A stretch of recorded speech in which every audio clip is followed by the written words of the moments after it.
the military actually let out their aircraft a couple hours ago. It's it can be plastic, it can be aluminum, and basically it's something that they emit in the aircraft in order to reduce weight on it. Hi everybody. Thank you for coming to our event. We are really happy that everybody's here, and we're going to have an awesome event here. A lot of information, and we'd like to introduce ourselves.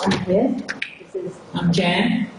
I'm Luke, and we're here today to bring awareness and hopefully set together. And I'm really happy that everybody's awareness and getting public realize. I would like to take this time out to introduce George Barnes. Okay, George is the director of the movie Look Up. Here's George, everybody.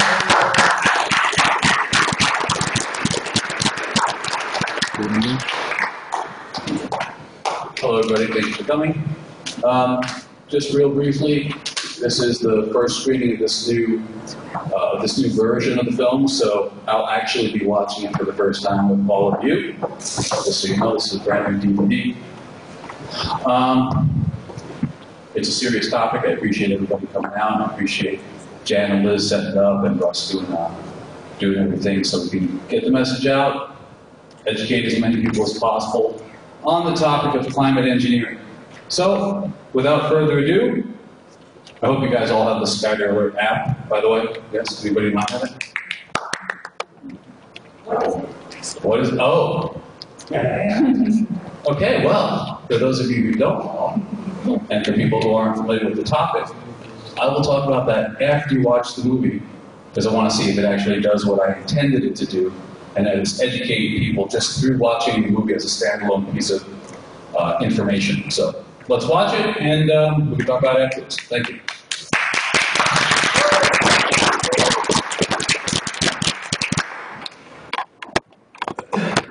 Or obviously just an experiment here over in the Fort Myers area. The most common story that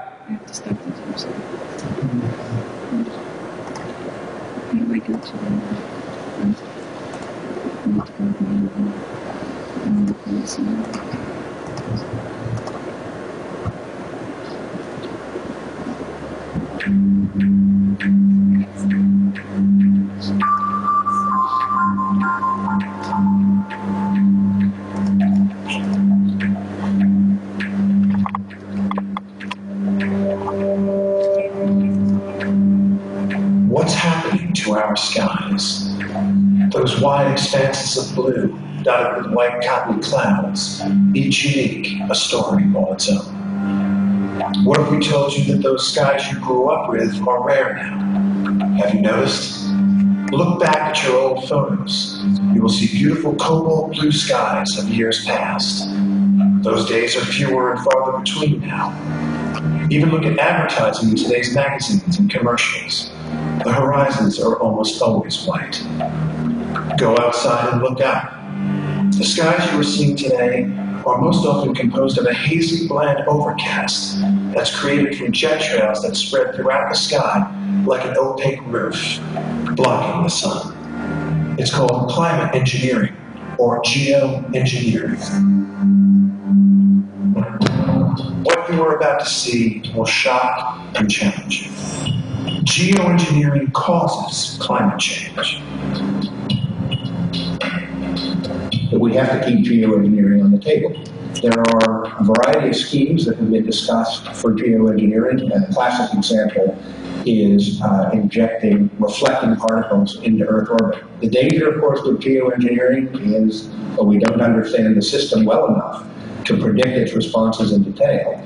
And that means that you will do something that has side effects that are worse than the dimension of the problem you're trying to cure. The news is filled with talk of climate change, yet no one wants to talk about government programs called geoengineering, SRM, solar radiation management, HARP, or weather modification, whereby planes spray toxic chemicals into our atmosphere for the stated purpose of actually creating climate change. Yes, our government is intentionally creating climate change.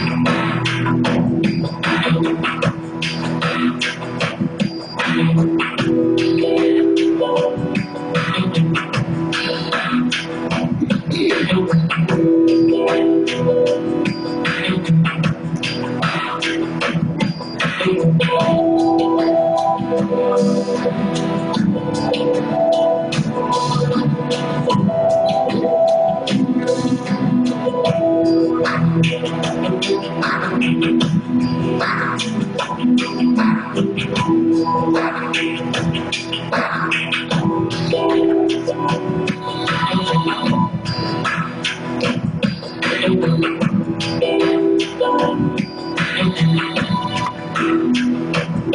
I've decided to do is create a new form of media. It's an initiative-based documentary. Skyrim is the one that's going to make a difference.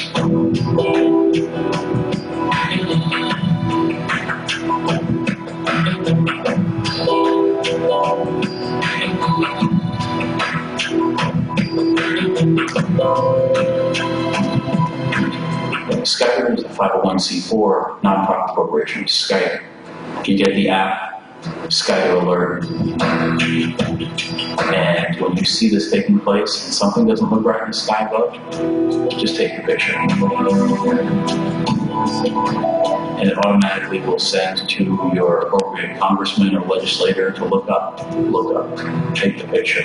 The photos are evidence. We need participation. We need your help. This is an initiative-based documentary. It's not just a documentary that you can watch and think about. Get the app. Go on the website. Send us your photos. Let the lawmakers know that you're not okay with it. In September, Russia urged the UN to include geoengineering in a climate science report. The UK writes about this topic almost every day in The Guardian. And there are over 100 bills before the Senate today about climate science and weather modification. You no longer live in a world of blue skies and natural weather. The air you breathe, the sun you see, and the rain that falls is now being controlled and manipulated by geoengineering. In October 2013, Monsanto bought Climate Corp for $1 billion. The world's largest corporation known for genetically altering the food we eat is now also in the business of weather and climate science. This is terrifying. An increasing amount of days saw these patterns occurring in the skies overhead and a subsequent diminishment of my solar uptake. And it increased with every year.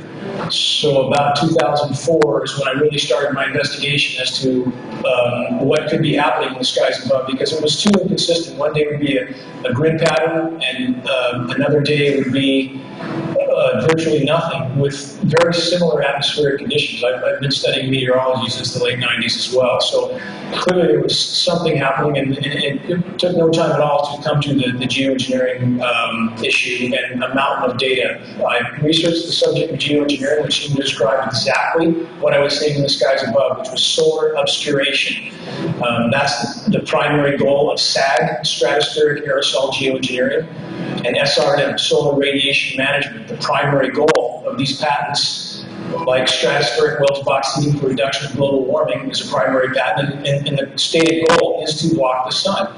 And quite clearly, that's what was happening with my solar PV system. So seeing the first ingredient in that patent is aluminum, I began to do rain tests.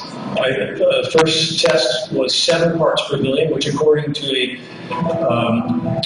hydrogeologist was already quite high. Given my location, a filtered forested location, it's not near any sort of industry, urban setting, anything.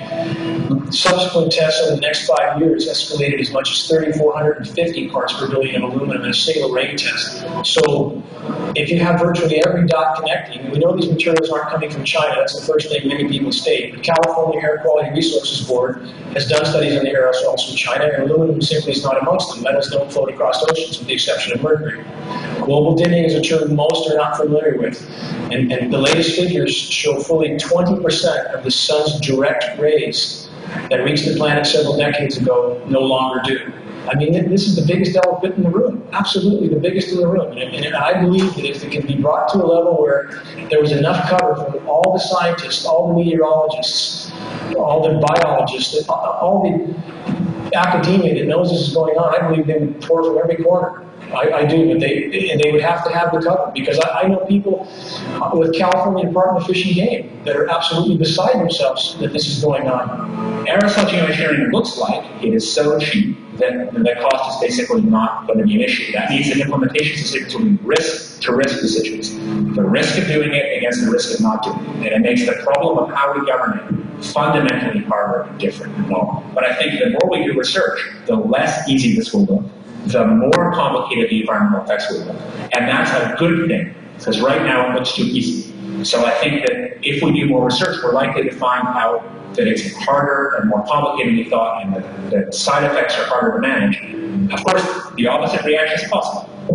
It's an empirical question how people actually react to knowledge about this. Another reaction is to say, if these crazy scientists are so concerned about putting CO2 in the atmosphere, they want to think about these things, then that might actually mean we should be more serious about the risk of CO2 in the atmosphere. And by the way, it's not really a moral hazard, it's more like free riding on our grandkids.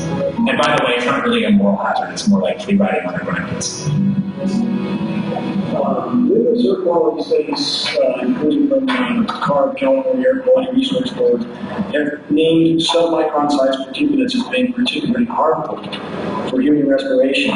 Through all the discussions today, I have not heard any mention of this fallout, and has this been studied, and also the effects of a highly reactive metal like aluminum on toxifying soils and waters? The collaborators that might working on the aerosol scheme are actually folks from Carnegie Mellon who focused on human health impacts. And while we haven't published it, that was the very first thing we did, was do the order of magnitude calculation that will pencil and paper, but with an expert on human health impacts about whether it could be an issue.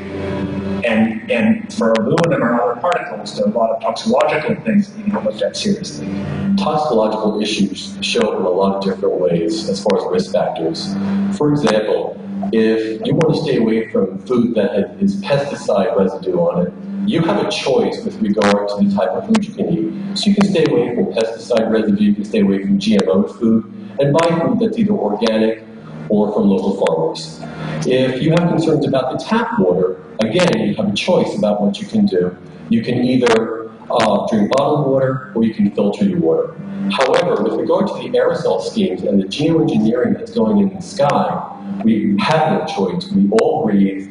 We breathe every day. We take 16 breaths a minute. And as a result, what's being sprayed, we are inhaling. It's going through our bloodstream, and it's embedding itself in tissues. These type of particles can cause things like Alzheimer's, autism, and cancer. The ingredients of the patents held by government contractors are composed of solutions made of toxic metals, such as aluminum, barium, strontium, and manganese. High-altitude airplanes inject these solutions into the atmosphere, a process called aerosol spraying. This clandestine activity could be killing us and our planet. You can identify this easily. Just go outside and look up. You will see the trails that these jets spray often span from horizon to horizon. They sometimes appear in an unusual grid pattern or large X. Then if you really pay attention and watch them over a period of a few hours, you will see them spread out across the sky, turning a beautiful blue sky into a milky, hazy white. The government is sovereign, and if the government of Russia or Great Britain or the United States chooses to try to slow down global warming, particularly of the Arctic, they'll have every governmental law possible to authorize it, and the liability and the collateral damage from it will be exactly that, because the other argument is to do nothing. Well, they've already said that the only way to quickly change climate, given the amount of CO2 in the atmosphere, is geoengineering, by changing the cloud cover to be more reflective so that the radiation doesn't get into the atmosphere. That's what they've already said. So now the only question is when. Geoengineers now are moving very quickly to get legislation passed to spray the primary ingredients into our sky, knowing the damage that we have had, not only to human health, we've seen aluminum-related illnesses go through the roof, but what free-form aluminum oxide does to our environment is devastating, and it literally destroys crops, it destroys forests, it destroys our Earth. We have an Earth that is being molested our ozone layer is being shredded from top to bottom. So U.S. Title 50 was government legislation that said you cannot do open-air testing on people. But when you actually read down through the legislation and through the law, it actually has areas in which you can conduct open-air testing. It's under War and Peace, and it talks about what they can do for military purposes. So basically what they were trying to do was say that you can't do open-air testing, you can't use the atmosphere for military purposes, which is all great and dandy. You know, you couldn't do that on the American people, which was all fine, but then they allowed for times for peaceful purposes in which they could experiment with, you know, changing the jet stream or releasing certain chemicals to get some kind of force sequestering or to see if some biological agents would have a harmful effect on certain people. So all those things were allowed and are still okay because it's in times of peaceful purposes. It's one of those pieces of legislation that sounds great on the cover and on the surface, and then when you actually read through the text of it, there's all sorts of exemptions that allow them to do exactly what the legislation says it's not supposed to allow. Unexplainable weather phenomena, bizarre snowstorms, Hurricane Sandy, flooding, drought, tornadoes that come out of nowhere. It is not unexplainable. It's very explainable if you go online and search these words. Geoengineering, SRM, HARP, chemtrails, geoengineering watch, climate science, weather modification, Skyler alert, climate engineering, and the Arctic Methane Emergency Group, or AMEG. You will be amazed at what you find. Chemtrails change the amount of sunlight and energy that pierces the atmosphere. I mean, it's in several articles that I can show you. So the phenomenon of changing how much sun gets and energy gets into our atmosphere that heats it up is printed every day. It's just printed in such a way as to not say this is a tool for climate change. It's saying it is in fact a phenomenon that will in fact change the climate by reducing the amount of sun that gets into our atmosphere. Geoengineering is one of the things that are on the table, and it'll probably be on a large enough scale that it'll be pretty obvious to everybody. And it becomes more obvious every day. Look at the way the chemtrails persist and become a white blanket over the entire sky. Essentially, chemtrail is a type of cloud. It's essentially a cirrus cloud. When it persists long enough, basically what happens is it will spread out, the wind will just blow it, and it becomes basically indistinguishable from a cirrus cloud. As a pilot, you notice contrails, and no contrail ever lasts for a half an hour, an hour even. And some of these lately ones we've been seeing, of course, they last all day. We knew enough to know that contrails form behind the engine. It's just a byproduct of combustion of jet fuel at altitude. There's water vapor along with a few other things, and at temperatures 30, 40, 50 below zero, they form ice crystals. But then they normally dissipate. When a contrail persists, it's persisting because the air is saturated, supersaturated for ice, which means that if any ice crystals appear in the air, then they will grow because there's moisture in the air above a certain level at which the ice will grow. That's a normal contrail. Now, the stuff that we're seeing now, that's coming right from the trailing edge of the aircraft. And it's much more intense, much more volume of material in the air. And it lasts for sometimes a day. It's not a natural phenomenon. Look at this photograph of the sky. I thought that the clouds looked a little strange, that's why I took some pictures. But then when I saw a plane go through the cloud and leave a void in the cloud that lasted for half an hour or so. Planes don't leave holes in the clouds. They're just not clouds. When you begin to introduce clouds to the sky, you're changing how much energy from the sun reaches the Earth's surface. That's a given. You're increasing cloud cover. We've had a marked increase of high cloud cover, in particular cirrus and altifumulus clouds over the last 30 years. The quotient, the ratio between low clouds and high clouds has nearly doubled the number of high clouds. And what you're doing is trapping heat. You're keeping some out, but when it comes to nighttime, you're pulling a blanket over. All right, let's just take a summer afternoon in LA. We have a high cloud bank come in. It won't come in the morning. It'll come in the afternoon. So we get all of that morning sunshine. We get all of that midday sunshine. The clouds come in. The sun begins to set in the west. The clouds thicken up. You've only got your heat in for the day. And then the clouds stick around for 70% of the night, and the heat stays. And so in late 2004, I started buying cameras. I bought 2 little webcams and then 2 other mini DV Canon cameras. Little tripods, stuck them out around the house. And then I bought 2 computers and time-lapse software. And so I could get north, south, southwest, and then east. I was hoping to catch movement of clouds, things happening with the clouds so I could deliver better forecast at night. What I caught after 4 months in was in about 25 minutes, and I'll show it on the video, is a series of flights. And what happened was one plane was coming along, it was a relatively dry day in April. A plane would come along and only a little bit of the trail would stick. Only a part of it would be visible. What was curious is that another plane came along and hit precisely the middle of that segment. That's odd. And then another plane came along and hit the end at an angle, not bisecting or perpendicular, but off at an angle. And I thought the light went off. There's something to doing with geometry.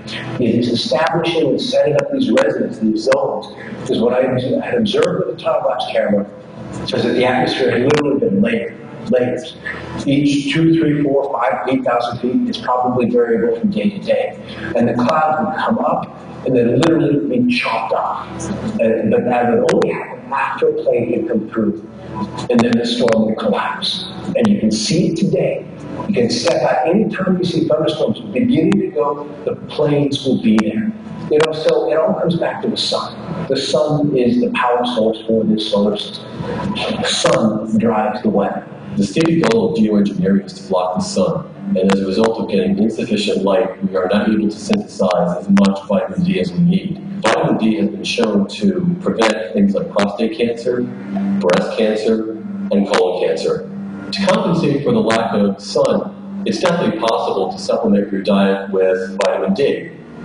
However, the nanoparticles that we're breathing in as a result of the aerosol schemes can potentially cause lung cancer, which, according to the World Health Organization, is the #1 cause of cancer death worldwide. Right now, I'm actually seeing 5 simultaneous jets fly over the restaurant here, High Key here in Austin, Texas. I have never seen anything like this.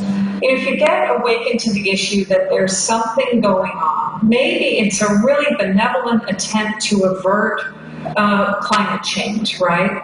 And even that, you could say, geez, it's kind of backfiring, right? It seems to be trapping the heat in rather than just reflecting the sun back. But let's say even if it was working, and let's say that's what the intent was, then still to be informed about what tools people are using to do that are having this kind of impact on the health and well-being of human beings and the planet, that's a legitimate request. I spent 6 years in the Air Force as an instructor pilot in Texas. I started looking into weather modification. I found that they were trying to modify the weather beyond normal cloud seeding. And it just seemed very different to me to see these trails in the sky that weren't disappearing. And you can follow a normal contrail. If you see the origin of it and going across the sky, the contrail will follow it and be disappearing at the same rate as the plane is moving through the sky. But these others, they don't disappear. They expand horizontally and vertically, and they just stay there. And I said, okay, this is what it is. This is geoengineering. In the fall of 1998, I was asked by my employer, Environment News Service, a worldwide wire service dealing with environmental issues. To have a look at a VHS videotape, when I viewed the tape, I started laughing, frankly. I thought, here's an hour and 10 minutes of shaky video footage of contrasts. After 10 minutes, 15 minutes, 20 minutes, I stopped laughing because as a former pilot and ocean navigator, I was well familiar with normal contrails, and what I was seeing on this videotape was not acting like a normal condensation trail. The trails coming out behind multiple airplanes, instead of dissipating, were lingering, spreading across the sky until a blue sky day had turned into a milky, murky overcast. In my first story for Environment News Service in January 1999, I said that these mysterious contrails were sickening Americans.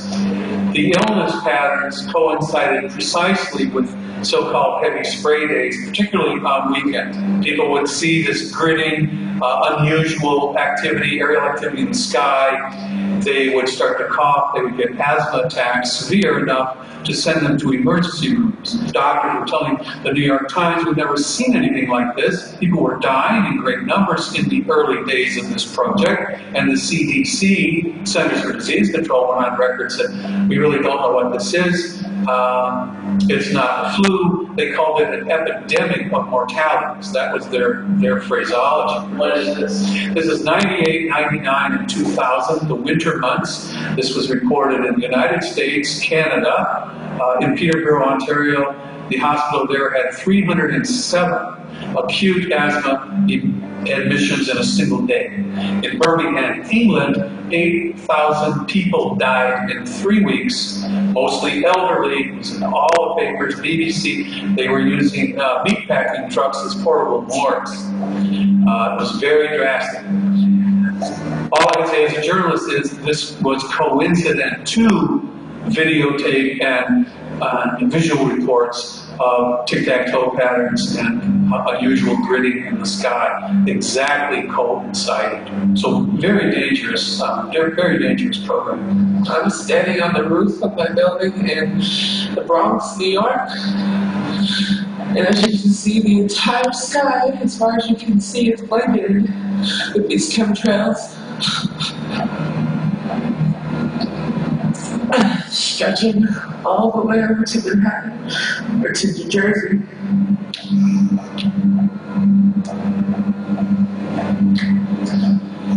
There's another one being made as we speak, Saturday, March 10, 2012. It's around noon time.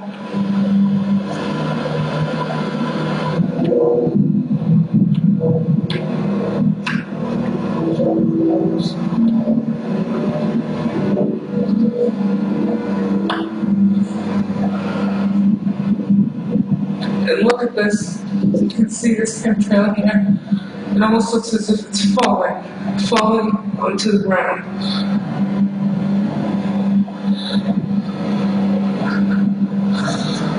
You can see how it's dissipating at the very end there.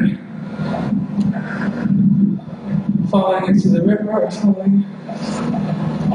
In October of 2013, a heavy snow event occurred in South Dakota, even though temperatures were near 50 degrees and the surrounding regions were even warmer. The unexpected snow killed over 100,000 head of cattle, costing farmers millions of dollars in losses. So how were these immutable laws of nature violated? Experts believe it was due to artificial ice nucleation. Natural ice nucleation is the freezing of water droplets around particles in clouds at very low temperatures that result in snowfall. For snow to fall at far above freezing temperatures, there must be unnatural particles for water to use as a nucleus at high altitudes where the temperature is well below freezing. This method was discovered by Vincent Schaefer and now perfected by various geoengineering patents and methods. In regards to the Arctic and geoengineering, it appears that at this point the geoengineers are so desperate to maintain whatever ice is left in the Arctic that they are doing anything at any cost to the planet. We've seen massive high-pressure domes over the Pacific Northwest, which has literally fried us here with record temperatures for extremely long periods of time. That high pressure spins the jet stream clockwise around us, picks up moisture in the Gulf Coast, floods the East Coast. As it goes to the eastern seaboard, it appears this is directly connected to what they're trying to do in the Arctic. So in June, because of this mechanism of moisture that they are artificially ice nucleating over the Arctic, they were able to extend Arctic sea ice about the surface area. Now, one must separate the surface area from the mass, two different things. So they extended surface area 40,000 square kilometers in June, which was very anomalous, had all the scientific community scratching their heads. But 40,000 kilometers of surface area is very small in regard to the Arctic. If we don't put an end to weather modification, you can look forward to more and more devastating storms created by geoengineering. Geoengineers are proposing spraying 10 to 20 million tons of toxic aluminum and other substances into our sky for the stated goal of cooling our planet. So let me distinguish these two different kinds of geoengineering as clearly as I can. So the first one is we call solar radiation management, and that's the idea that you could put reflective, mostly reflective particles or other means to make the Earth white. Weather is part of our planet, it's part of our nature. Weather drives everything. Weather drives all of our food. So yeah, weather is creation. It's part of creation, and many people call that God. And people who play with their weather or control our weather are playing God. It's because they want power.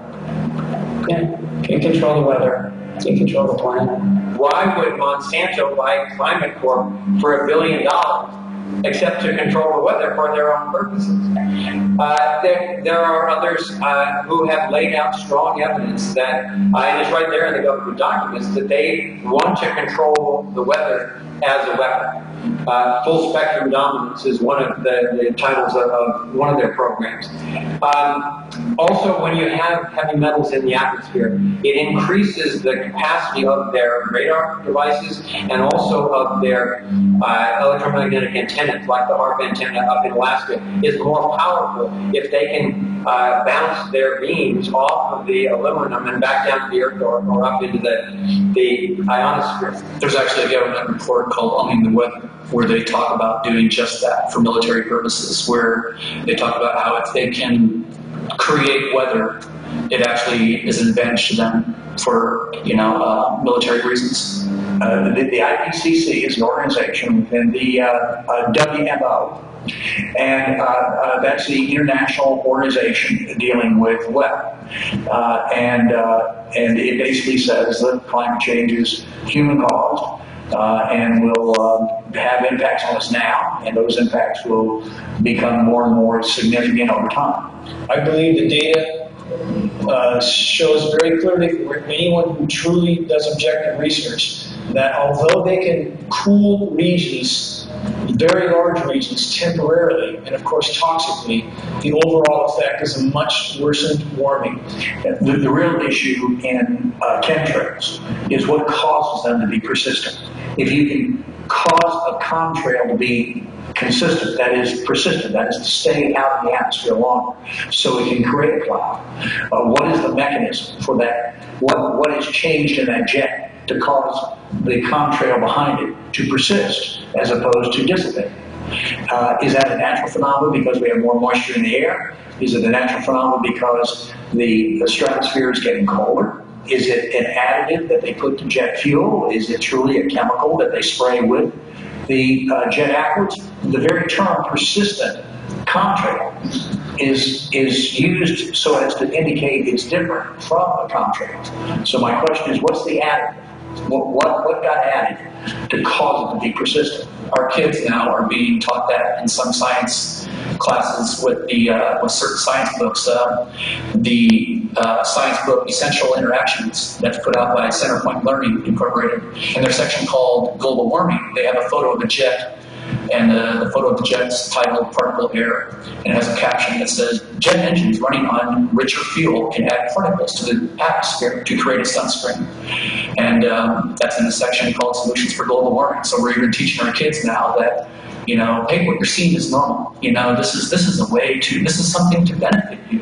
This is something for your safety. The most common story about chemtrails is that they don't exist.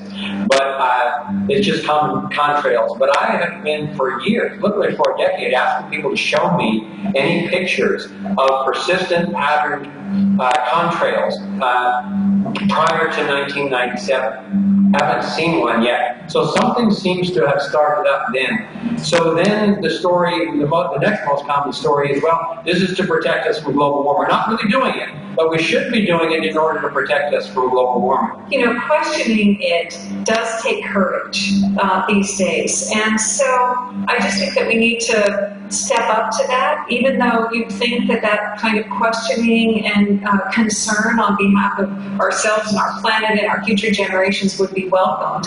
In fact, it's not. And you have to be a little bit uncomfortable to bring up the subject and engage new people. And what I found is that it actually feels good, and there are many more allies than we might be inclined to think right off the bat. Because when you come at it with this kind of minimum sufficient understanding that, you know, if you were being sprayed with toxic chemicals, would you be okay with that? If I could show you that that's what's happening, would you want to join with me in helping to stop it? I really don't know too many people who would say no to that. I can say this, that for any skeptic, I would ask them, why would I not believe geoengineering is the source of this when, one, the patents describe exactly what we see in the air, the express goal is to block the sun. Two, the ingredients on the ground are exactly what those patents state as primary ingredients. Three, you have administration officials like John Holden of the Obama administration openly stating their support for geoengineering. Four, you have scientific groups like the Arctic Methane Emergency Group openly calling for emergency wartime geoengineering. It can easily be found and researched by anyone who chooses to look up the AME group, the Arctic Methane Emergency Group. My personal opinion is that we have to keep geoengineering on the table. We have to look at it very carefully because we might get desperate enough to want to use it.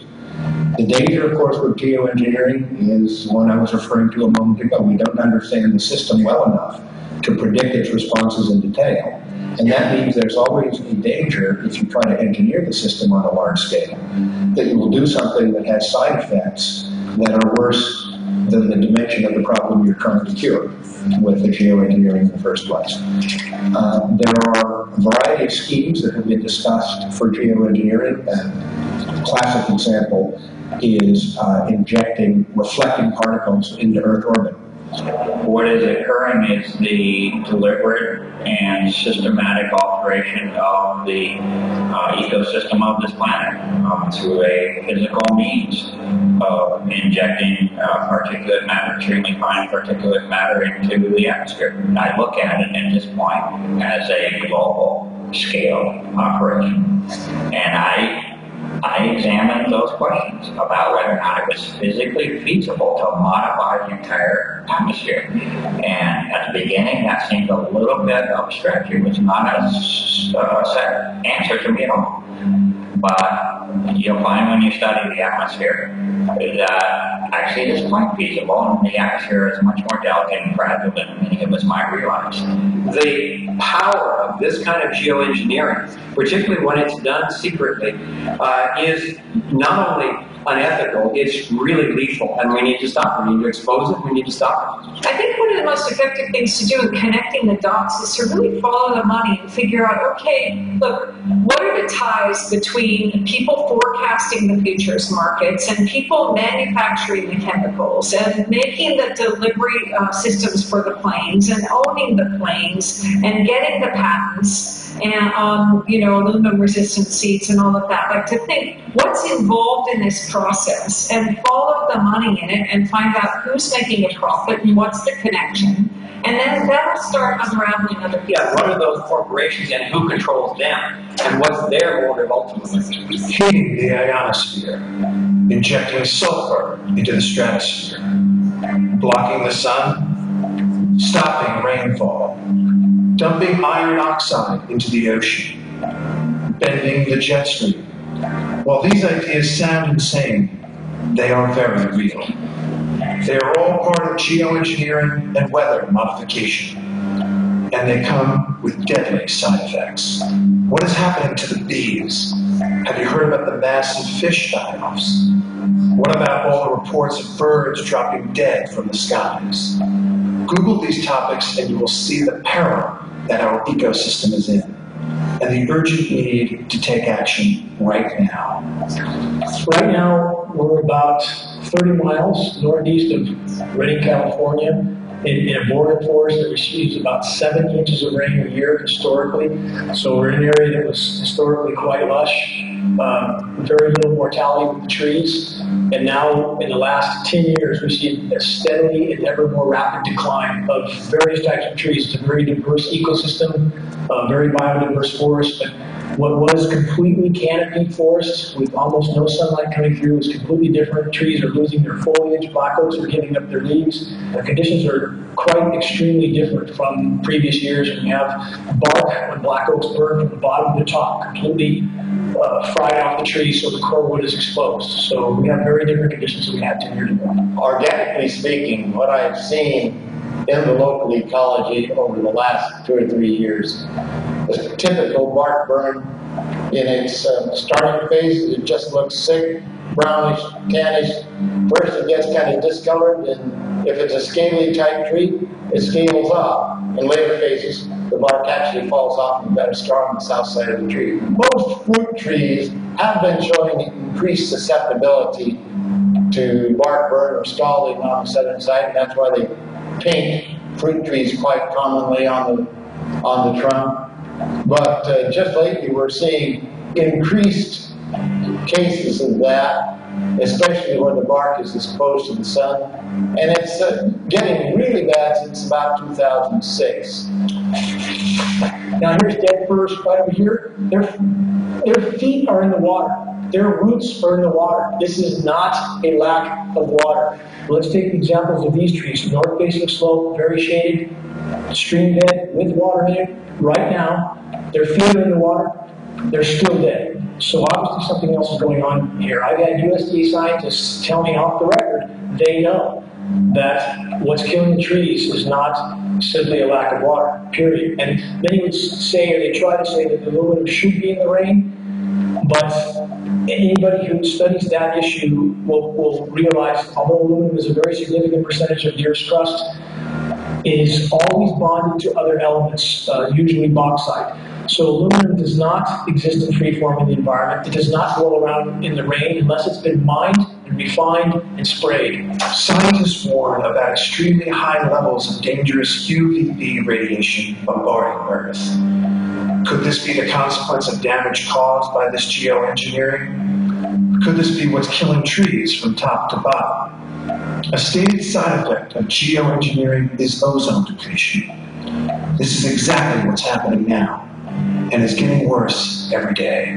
If you just want to trust government, you can just let it all happen. But if you want to try to get a public dialogue going, I think the best thing is for state governments who are at risk to begin inquiring as to what the government is going to do. I'm just wanting the government to be truthful so that the citizens can make honest decisions about their future.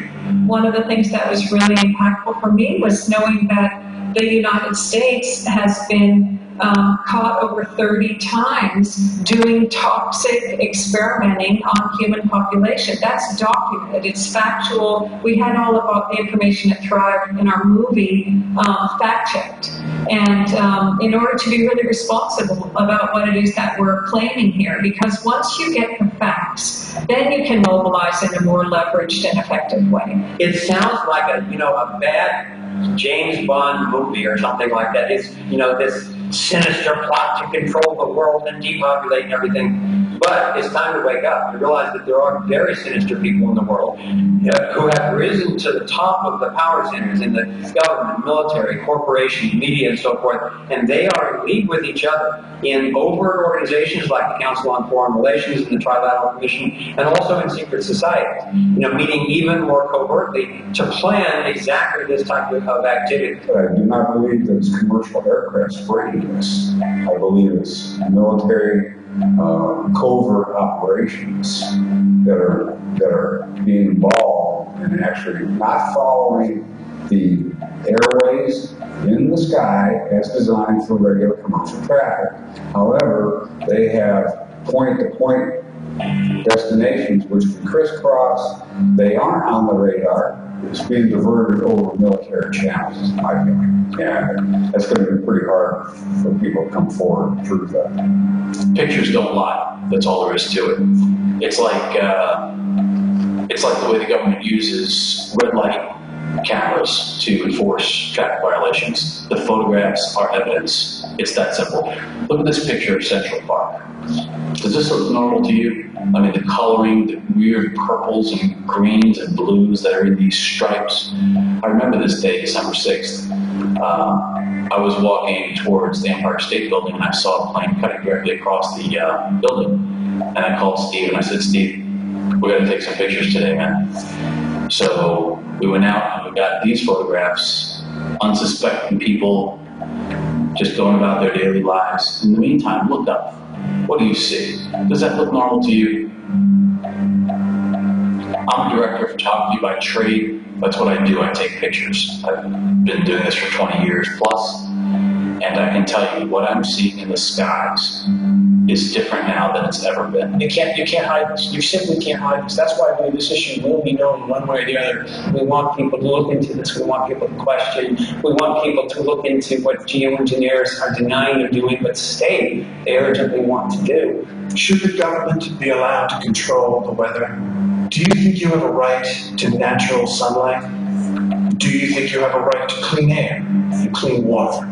What they had said to us at the time was that we're not going to spray over water areas and watersheds. And the fact remains is that they can't control where the mist drops. Any wind, any type of different movement, faulty GPS, they cannot say that only this particular matter is going to fall in this particular space. They can't control that. And that is a huge flaw with this whole concept of aerial spraying. The CDF actually did tests to see how much spray landed on exemption areas.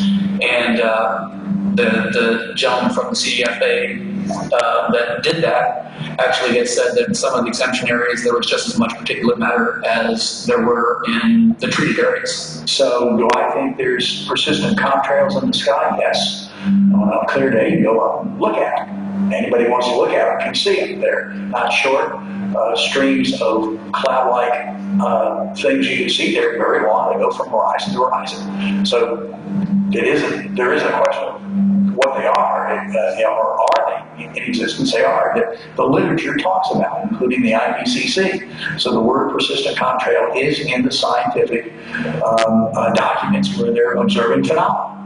So I'm hopeful that as the discussion enlarges around geoengineering and the public is invited to enter the debate or enters it regardless, that chemtrails will be brought out of the closet, will be brought forward, and that the chemtrail community, the movement, can enter this discussion, and I would suggest, first of all, by dropping the word chemtrails.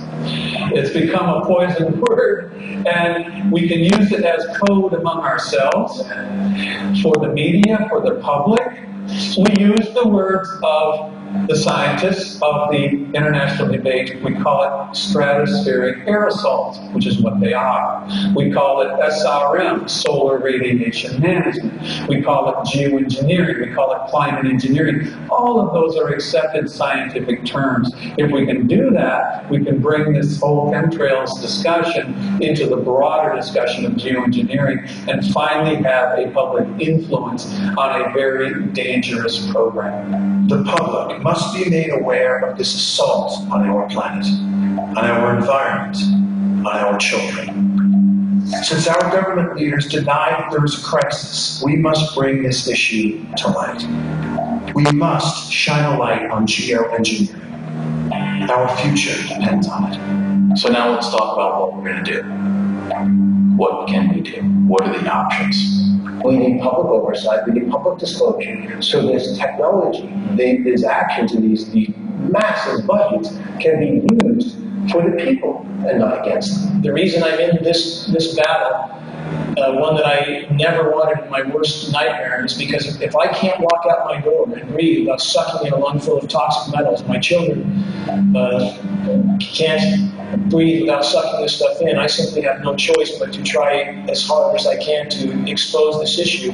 There's no doubt in my mind that the spraying will have a negative impact on human health. I see cancer rates spiraling.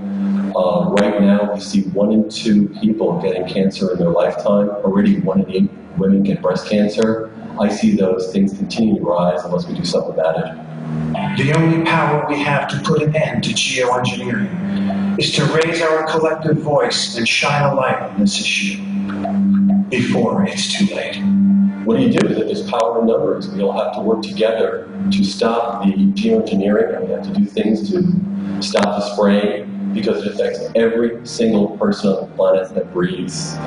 And if you don't take care of the problem, you're going to have real health issues, and that's a whole other problem. Aerosol spraying involves a number of different mechanisms for releasing particles, types of aerosols, polymers into the atmosphere for a variety of purposes. Aerosol spraying can happen at different levels. It can happen at a high altitude level in restricted airspace. That's primarily for military purposes. It can happen at maybe a medium type of level, a medium type of elevation, maybe 5,000 to 10,000 feet for cloud seeding and snow enhancement. Aerosol spraying can also happen at a low level for pesticides and agricultural use. So there's a wide variety of applications that can use those techniques. I was having my coffee, reading the newspaper, and found out that later that day, the California Department of Food and Agriculture and the USDA were planning to hold a public meeting in Santa Cruz regarding the light brown apple moth and their plans to eradicate it, involving aerial spraying. The aerial spray for the light brown apple moth was proposed as a 10-year program, $1 billion program to go on for 10 years, over 7 million people throughout all these residential areas throughout Northern California. And it was based on the premise that a complete comprehensive mowing of the area was needed in order to contain this so-called pest. However, places like the Pebble Beach Golf Course and a few other high-end neighborhoods were excluded from the spray. So even the basic premise of blanketing the area, except for a few spots, it's like, that doesn't make any sense. These notions that some people would just take the authority to spray a toxic spray that we're not even informed about against our will for 10 years, and we're supposed to just take it. It's like, wait a minute, what is the thinking behind that? And I want to interrupt that thinking. That's a dangerous level of entitlement. A real turning point in the public tide of emotion about this was when a young military couple in Monterey with a new baby were doused several times with the spray, and immediately their baby started having problems. Then it got worse and worse, and they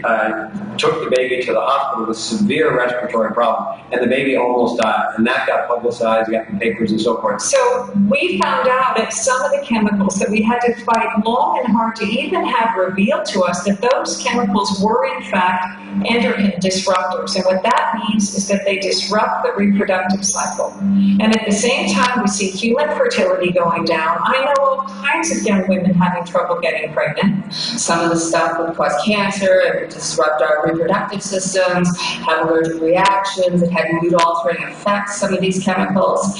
It was a nightmare. The notion that a corporation or a government would say, well, yes, some people are going to be harmed by this, but that's just a necessary part of, kind of the fallout or something. It's like, well, wait a minute, let's question that. Why is it? And what if it happens to be your child that's the sacrificial kid? So people started standing up and saying, no, you cannot experiment on us without our permission, without everybody's permission. The subject of filing a lawsuit came up, and so we decided to file a lawsuit and get as many plaintiffs on board as people that felt willing to put their name on it.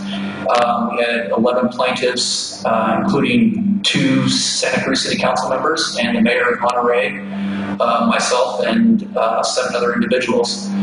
And we filed a lawsuit against CDFA and USDA in federal court in San Jose and represented ourselves. And to put a a stop to the spray until environmental impact report was done. To cut to the chase, in 6 months, we ended up stopping the entire program, $1 billion from the President and Homeland Security, with probably under $50,000, but a lot of volunteer efforts and a lot of expertise. We stopped that program cold, and it has not continued to this day. So it's a template. We were being sprayed covertly, in terms of the ingredients, at 1,000 feet over 7 million people. Now, that was the most spray. With the chemtrails, they're spraying at 30,000 feet, and they're pretty much spraying the entire globe. After nuclear radiation, it's the second most dangerous thing, I think, going on the planet in history. I really believe that when people are informed, they will be concerned. And when they're concerned, then we can organize and take the necessary action. And I'm completely confident that we can stop chemtrails. So what to do? We need participation. We need your help. This is an initiative-based documentary. It's not just a documentary that you can watch and think about. This is a documentary that hopefully helps you to take action with a grassroots type strategy. We all need to watch the movie. We need to contact our powers that be in government. We need to become a voice in making a choice about stopping the spraying before it affects us personally and before it affects us globally.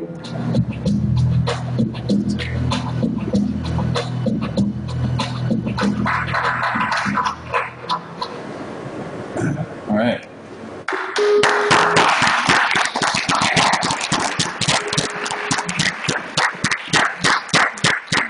Thank you. Well, there's a panel discussion on that DVD, but since Dr. Douglas here, we're going to roll with the panel discussion now. No sense watching that. However, if you would like to see it, see out front, watch it. So thank you very much, everybody. Russ? So this is Dr. Doug Levine, founder of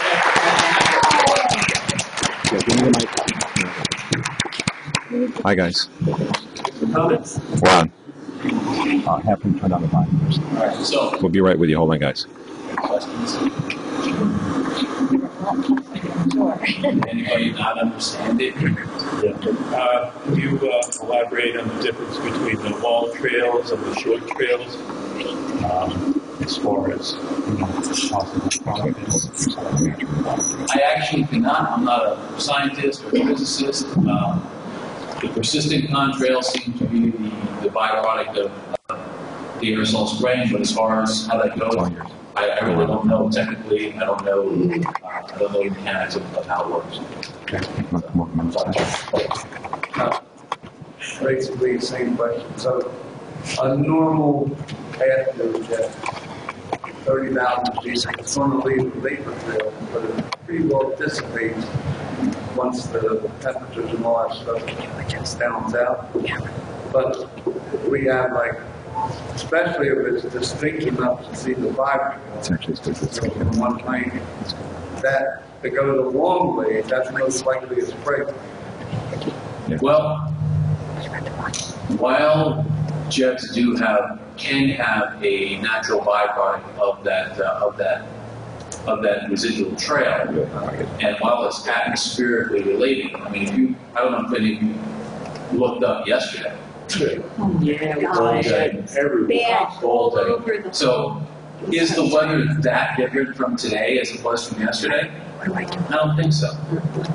So, as far as the specific mechanics of planes, I don't know. All I know is, I came across it by accident, and like Foster Gamble said in the film, when I saw this situation taking place, I went back and I had my editor go back through 20 years of archives, and it basically, the persistent trails in the sky basically did not exist prior to, we saw it, I think the earliest we saw it was in 1999 in a few select spots of our footage.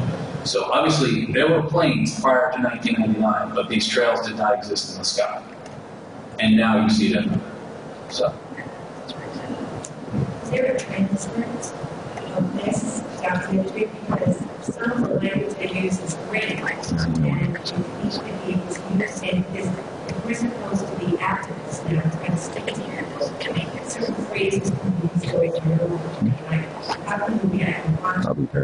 field translating questions. That is actually a really good idea. We did close. I think this is closed caption. Does it say closed caption on the disc list? Is there a CC box in that? So this is brand new, by the way. That was the first time I saw it. It looked good. I was very happy with it. This is the 25th or 26th version of it. So I was really happy with it. So I believe it is closed caption, which would make me say yes, there is a transcript. So make that available somehow. 4 years ago, that news station reporting that on Middlesex County air quality is the worst of all the counties in New Jersey. Now, that's something we can find out. Is that something that was always part of the legislators? But the other thing is, maybe there's information that here and there are cameras. We want to feel what's important. And in New Jersey, it's a lot of cases of organizations. So trying to find out in case there is more voices in the state of population and spreading that to might be able to try to get a local group and compare it together. And if you have some statistics, get them to awareness. Sorry, we just have to. And then they're not. We know it's not mercury and injections because that's the stuff. You're correct. You see, aluminum, and Dane talks about it in the movie, that aluminum doesn't occur in free form. So it's a very light particle. They use nanoparticles, which are really small particles. And as a result, you are breathing it in. And I said this to Dane and George one time, what comes up must come down. So now it's in the soil, it's in the water, it's in your food. Dane and George, we both agree that there's no such thing as organic anymore because everything is being misted on by toxic elements. Now, aluminum has a real affinity for the central nervous system, especially if you breathe it in. When they do autopsies on people that have Alzheimer's, they find high levels of aluminum in the brain. So there are studies that I brought to George's attention, done by MIT, showing the rate of autism in relation to aluminum. Aluminum does not have any physiological basis in the body, it doesn't really do anything. It's actually considered a toxic metal. There are metals in the body that do things, but aluminum is not one.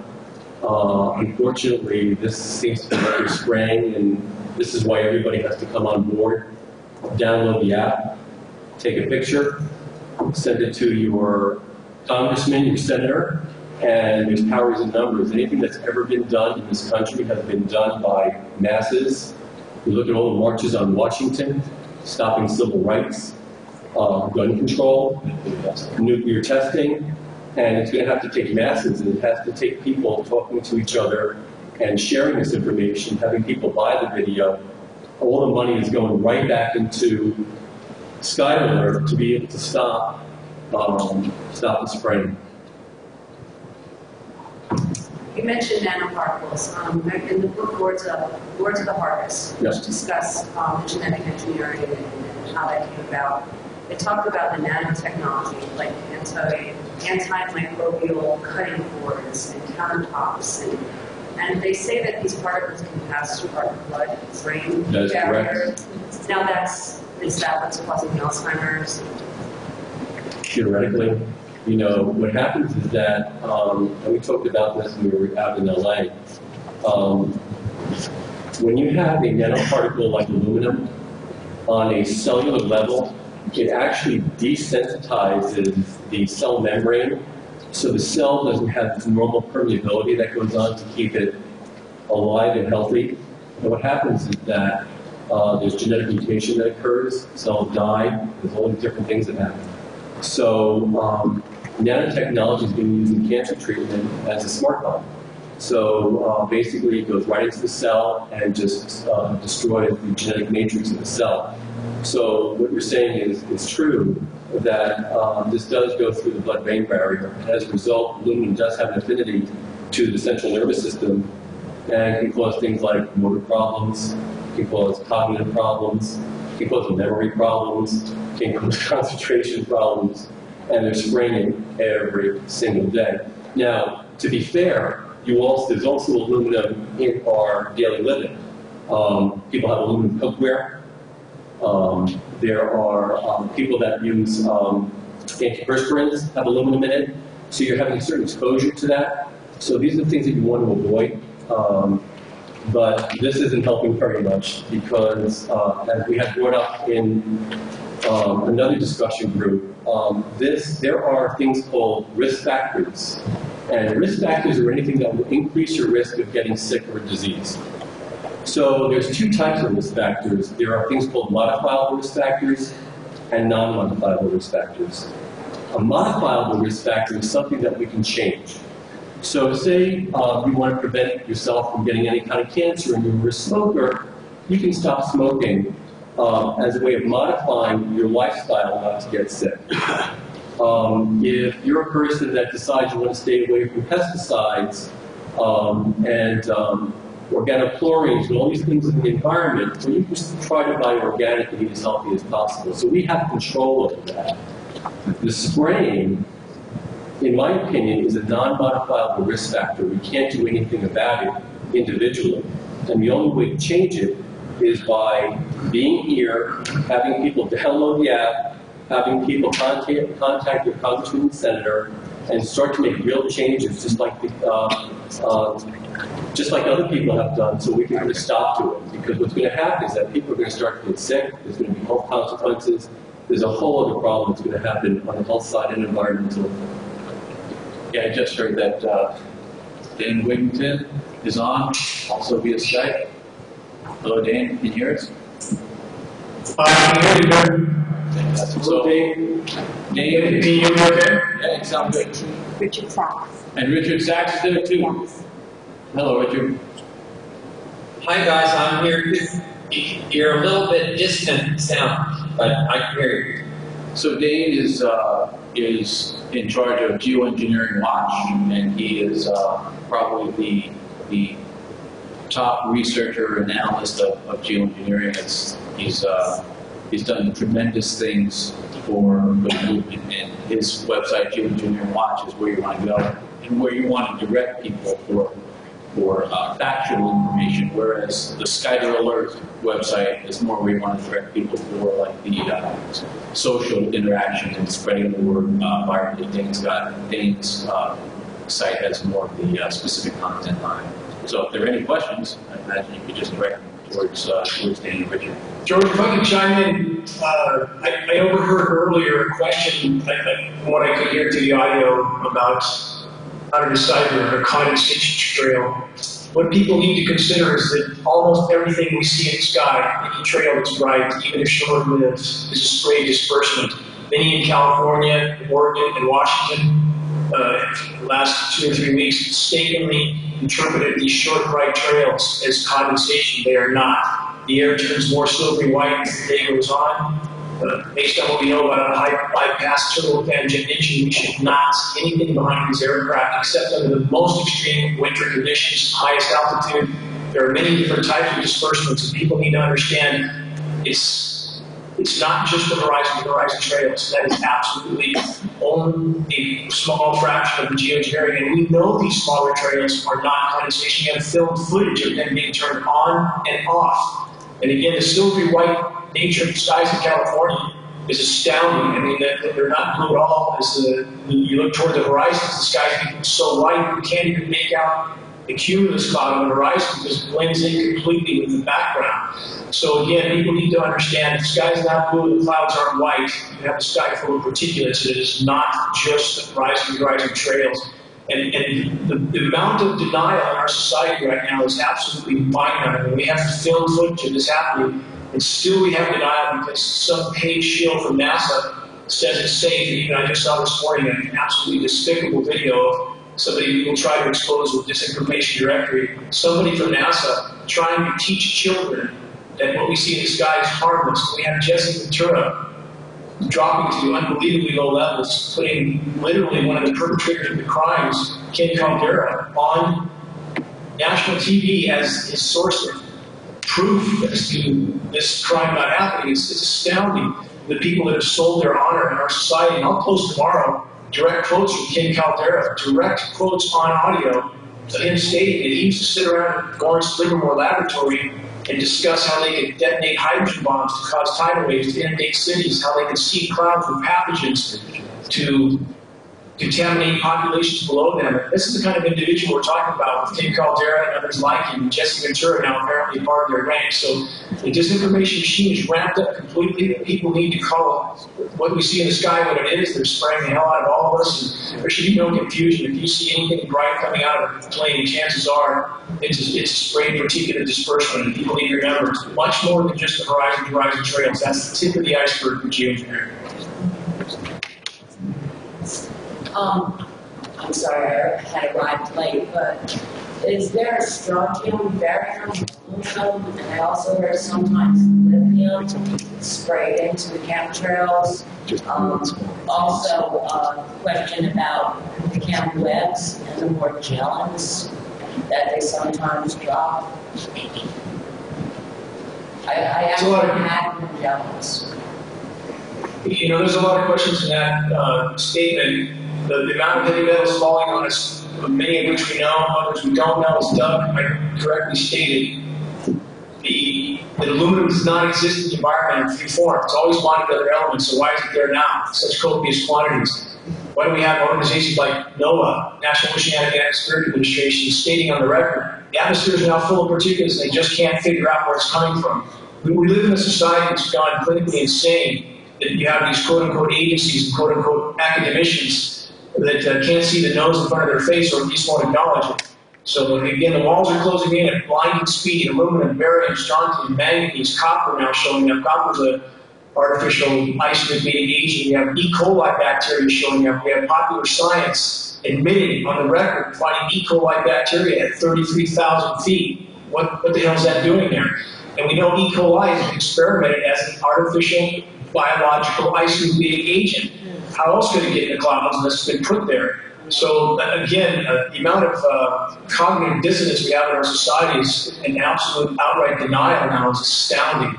We all have to wake up fast because time's not on our side. We're breathing in all these metals we just named, contaminating the environment, tearing the ozone layer apart, thwarting the hydrological cycle. We are all out of salt, period, right now. Denial won't save us. We have to get engaged. Yeah, I feel a little bit of message with the mercury that they put inside of us. In our cavities, they fill them with mercury, and our shots serve those with mercury. I heard that the aluminum causes the mercury to become like 20 times more toxic in us. Actually, it's 1,000. The percentage basis is, based on studies we have, the right combination of aluminum and mercury can cause synergistic toxicity and increase overall toxicity as much as 10,000% in the case of aluminum and mercury. It just has no physiological benefit to the body. None. That's the bottom line. That's right.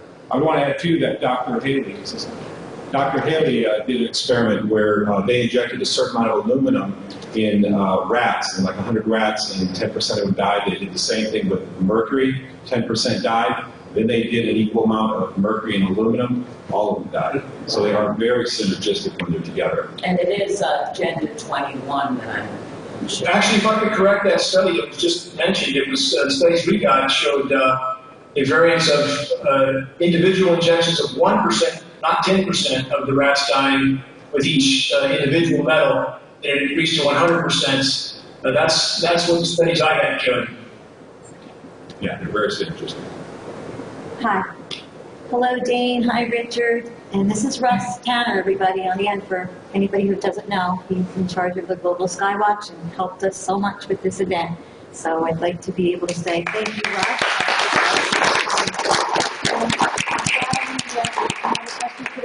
For Dane, Richard, Russ, anybody who can answer, Dr. Levine, George. This is a question we get all the time, Dane. I'm sure you hear this a lot. But one of the activists had asked, please, if we can bring this at the event. And it is, aren't these people that are spraying, that are involved, they're spraying themselves, they're spraying their families, their children, why and how are they doing this? They know that they're doing this and they're spraying themselves, What do you say about that? We need to.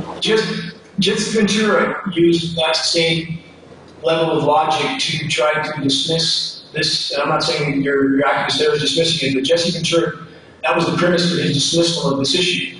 And I would say, how many examples do we need in the power structure doing exactly this with no comprehension or no concern for the consequences from detonation of 2,000 plus nuclear bombs on the planet Earth? Every form of life is contaminated with that now. The use of depleted uranium and ammunition, leaving parts of the planet contaminated forever. And let's take Fukushima. How's that for an example? We have 3 reactors in total meltdown. That event alone may seal all of our fate. At the very same time that we have 3 reactors in China syndrome, right now, Obama just authorizes $6.5 billion to build more in Georgia.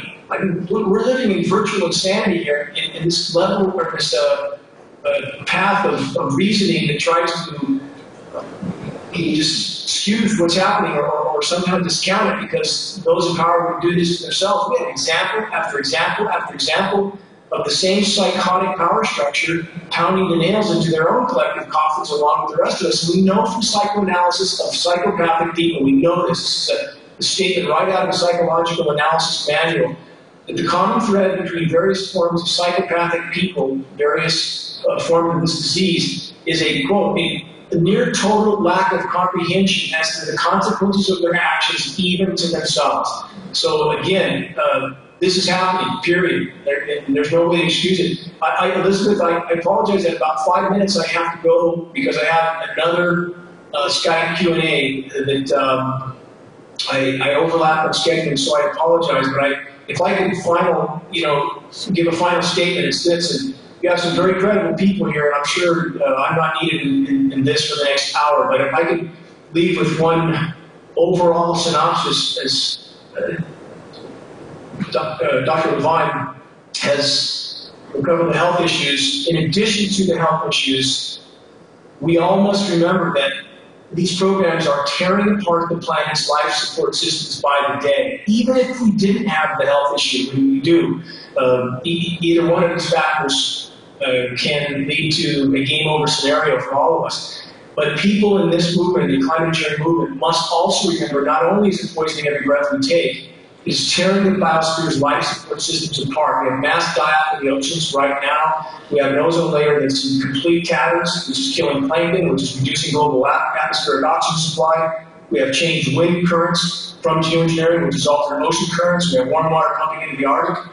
We have mass methane explosion occurring right now in the Arctic, and that field releases. To put this in perspective, it's happening now. Methane hydrate mass release is happening now in the Arctic. If that entire field releases, there's enough methane hydrate in the Arctic alone to cause a Permian-type mass extinction 100 times over. Permian extinction was a 95% global extinction event. So I'm simply saying and trying to make clear to people that from so many directions, climate engineering is, and again, there's much more to this program than just climate engineering, but it's sucking the noose around all of our necks. This is the battle we must win, or all is lost. It's that simple. Thank you, Dane. Thank you. Thanks for joining us, Dane. Thanks, Dane. Thank you so much.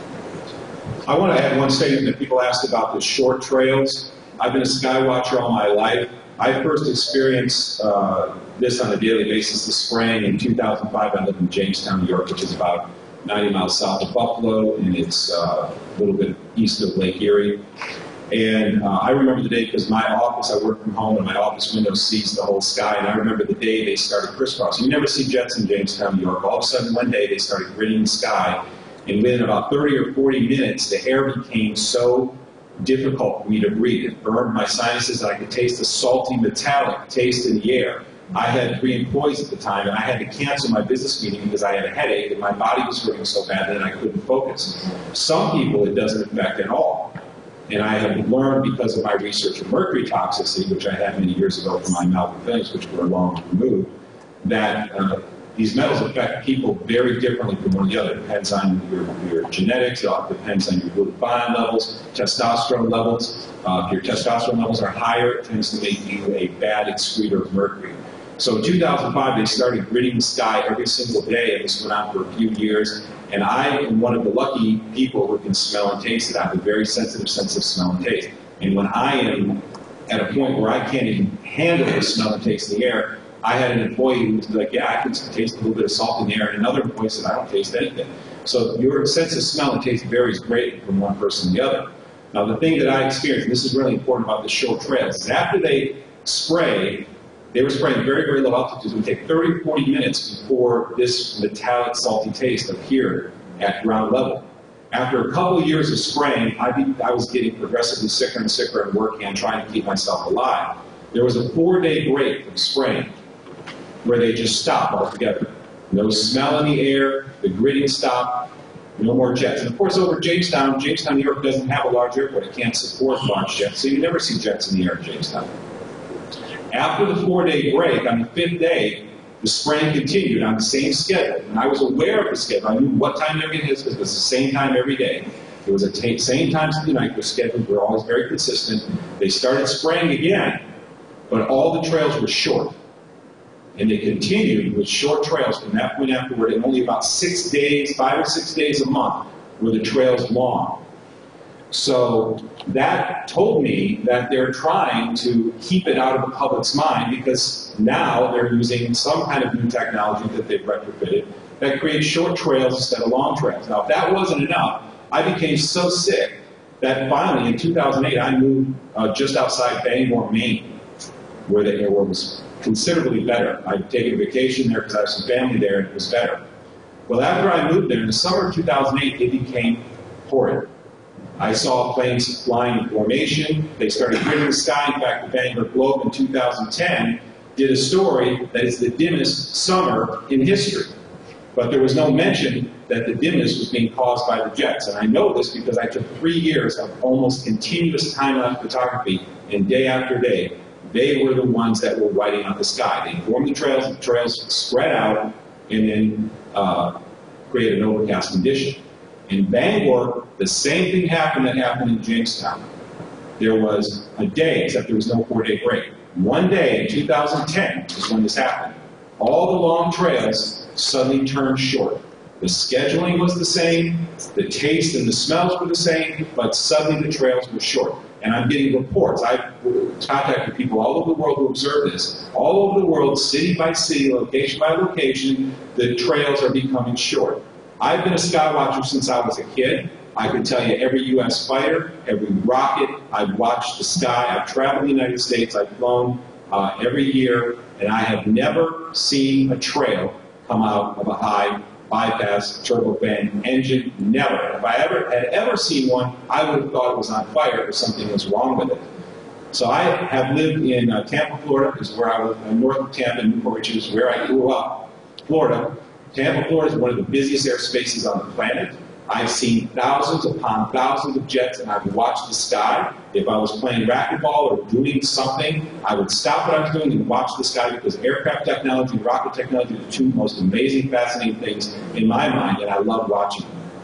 I have never, in the years that I lived from July 5th, 1976, July 5th, 1976, until I left Florida in 2003, in the thousands upon thousands of jets that I've seen and traveled in the United States, I have never seen a trail, long or short, ever come out of a high bypass turbofan engine.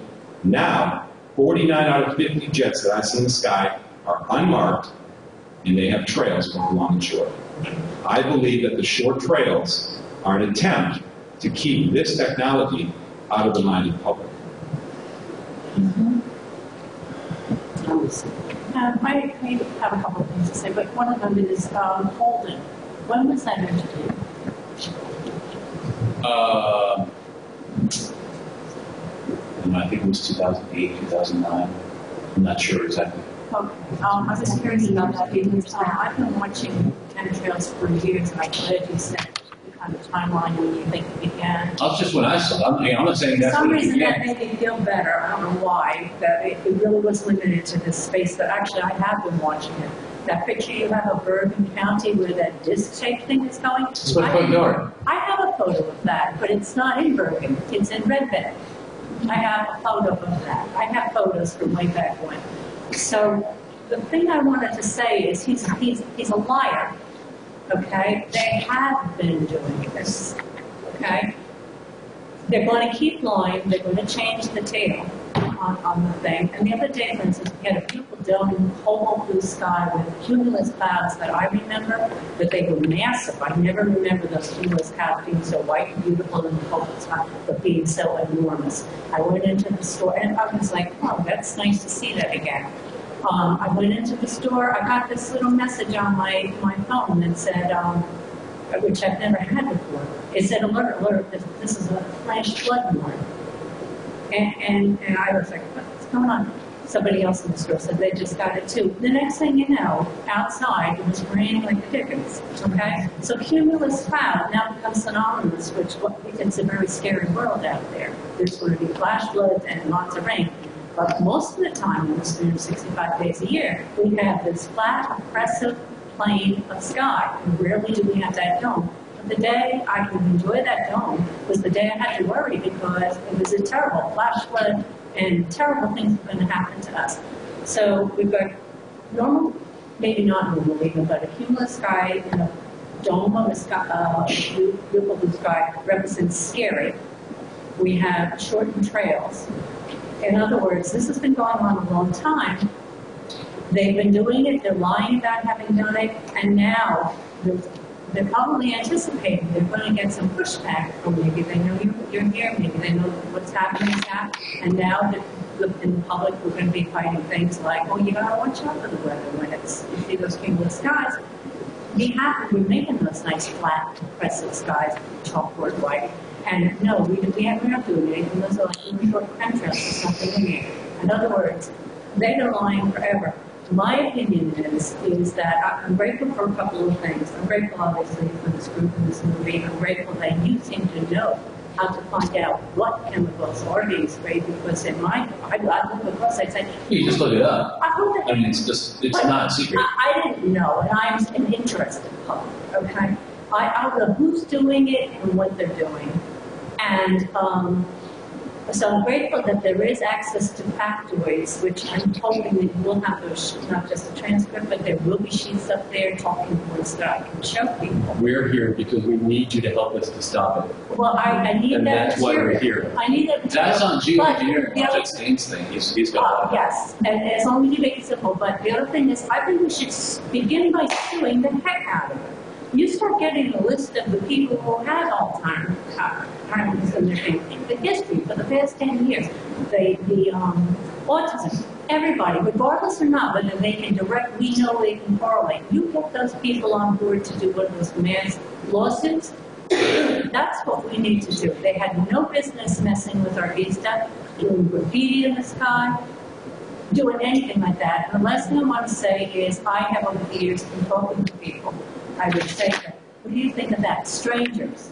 Oh, I never look at the sky. I asked the little girl, what are they teaching about arts? I don't really know.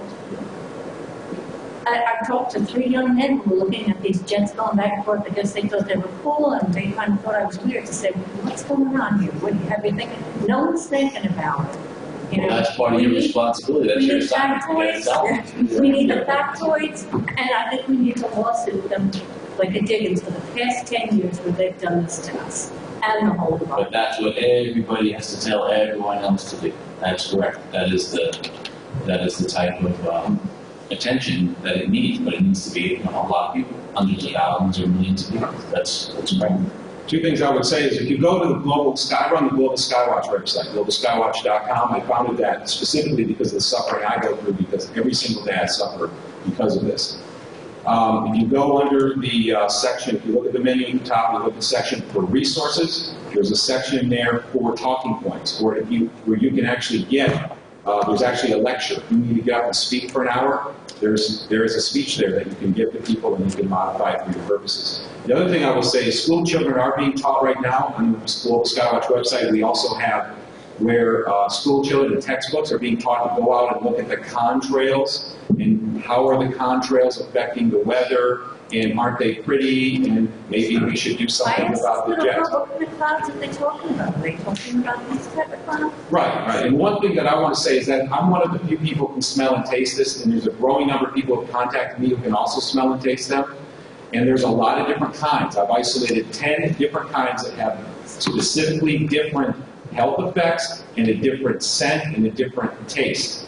There's one that tastes like acetone, for instance, and it gives me symptoms like mercury toxicity. There's another one that early on, the very first, they were almost always using what I call the salty metallic type, had a real salty metallic type taste to it. That is not used anymore. There was a sulfur type, and they started using that for a short period of time, and all kinds of people online started saying, we're smelling sulfur, we're smelling sulfur. And then in California, they did some news stories saying, oh, well, it's a broken pipeline off the coast. That's why people in 15 different cities are smelling sulfur, because underwater it's leaking. There's a sewer gas coming from a pipeline. This was actually in several news stories. You can go online and YouTube and check that out. Now the most common types are, well, 3 types right now have become the most common types. I've seen the types come, and then some of them have faded out, and other types are used much more often now. Right now, the most common type that has just come on the scene in the last 18 months, I call the plastic type. It actually has like a salty plastic taste to it. Causes me to have very bad headache, fatigue, and joint and muscle pain. Before that, there's one called that I call the metallic chemical type, a metallic type and a chemical solvent taste to it, which caused similar symptoms, but it was really more joint and muscle pain, and made it difficult to focus. And when that particular type was sprayed, I was around friends and family, everybody zones out. The kids start yawning, the adults start yawning, and everybody just, their energy levels just plummet. And there are other types, there's 10 types, I've written articles about this and specifically talked about what they smell like, what they taste like, and the spray patterns that I've seen, that I've written articles that I can supply to people. And the last thing is the article, Owning the Weather by 2025, I believe is complete disinformation. That was written to try to convince the public that they're not doing it now. And right now there's a whole slew of news stories that have just come out in the last few months talking about how great it would be if we could control the weather.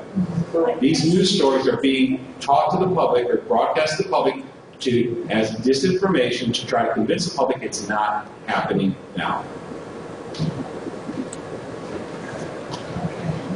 Okay, I was wondering how following rules against the government itself, if we don't really know where this is coming from, but we have evidence and proof to show that we is going on, while we not be together following the rules. That's going to bring us to light, and maybe you can just get into boilerplate, what they're doing. No, but is there? To acknowledge what's really going on. That's actually the Thrive, Foster and Kimberly Gamble on their Thrive network do have the boilerplate lawsuit that make available to anybody that wants to. But yeah, Thrive movement. Yes. Thrive movement. Yeah, you want to talk to them. They were fabulous. They were wonderful hosts. We went to their house and filmed there, but they were successful, so they do have that recipe. Skywatch. Sorry, I've got a minute. Russ. Okay, Russ. You know Jack, you know planes. I seen one come out of cloud. And what height is it where you don't see the wings? It comes out like a line when you're looking up. What is it, over 3,000 feet or something? I didn't I'm just saying, when you see a jet coming, you know, it's taking a long path. But you don't see the wings. At what height is that? You only see the wings when they turn. At what height? When it's coming straight out of cloud and you don't see the wings. If I understand what you're saying, what, 15,000 feet? I mean, it's you know, it gets harder to see at those altitudes. You can't get it on camera. I see one come out of the cloud, stop, and hop to the left and right, and pull the lighter stuff away from the cloud. So we're looking at videos online and pictures, and we're seeing the tanks and the chemicals, but I'm thinking back. Something up there wanted to plan with a few of the planes. With the metal there. Well, I don't know. I saw the one plane go through the cloud and it just left the holes in the cloud. You know, we saw pictures. I don't know what it is. I don't know. Well, it might be the clouds that we see. You know, the particulates they drop, and I did 3 years of solid time-lapse photography on this. And what you see a lot of times is that when the short trails spray, below that, at a lower altitude, you'll see big sheets form over the next hour, and it just spreads out. It's right below the flight paths. And then sometimes a jet will go with a non-persistent trail, a short trail, and it'll leave a void. In that this one that I'm talking about didn't stop. Yeah. Before I would say the plasma cloud, and all of a sudden the lighter clouds, the feather clouds just started pulling away. In other words, they will all from one direction, and they started going in different ways. Yeah, I don't know. You don't all see the same thing. It's different, it's a globe. Yeah. For me, I've never seen anything. All I've seen are unmarked jets. I have heard, you're not the first person that I've heard that from. I hear it from a lot of people. I run a Facebook group on this, which has over 21,000 members right now on this very subject about chemtrails, geoengineering. I have heard a few people say that they've seen very strange anomalies like that, but I have no idea unless we're getting the Or the top, a jet that hops from left to right, watch light. Yeah, I don't know. I mean, advances, there's some advanced technology. I mean, we all know there's probably, military technology is 30 years or 40 years beyond what we know. So who knows what games they play or what they, I don't know. Not Do you know how long it takes for the nanoparticulates to come to the ground? Does anybody know that? Like if you're outside, the residents go inside and try to... 20 hours. Here's 20 hours. I can tell you my experience. I smell and taste them. In the beginning, when I was in Jamestown, New York, they were extremely low. These jets were very low, and it would take 30 to 40 minutes. And I got a lot of flack when I told people that, because they said, oh, no, those particulates couldn't fall that fast. And I said, you know what? I'm telling you what I observed. I am a canary in the coal mine right now. I'm just telling you that I can smell them and taste them, and there's a number of people contacting me now who do. When they were really, really low, it was a surprisingly short amount of time. After a while, they suddenly started flying at higher altitudes. When they went to the short trails, they started flying at a significantly higher altitude, so it was harder to see from the ground. And I would time this. I would go out when the air was mild. I would go out and try to see how long it would take. And I detected about an hour to an hour and a half afterward when they were at the higher altitudes. Yeah, yesterday I was sitting in my yard and I just saw this blue over overhead, and I'm just wondering, should I try to go for cover, or is it not even going to be helpful? Yesterday was rough. Yeah, the other thing is that the typical, because I can smell and taste it, I decided to write an article on air filtration equipment. So I have an IQ Air, which is made, 2 IQ Airs actually, which are made by a Swiss company. They're probably the best consumer air filters out there. An Allen Air, and some water-based air purifiers. None of them took much of the stuff out of the air. HEPA filters do nothing. They remove the pollen, they remove smoke, they remove other odors, and I've tested this myself, but the metallic taste or the acetone or the other taste in the different types of trails that I've experienced, they have almost no effect. The ones that were most effective were water-based. When you actually passed water through a mist, that actually did reduce the intensity of the odor. So there's not much you can do to protect it.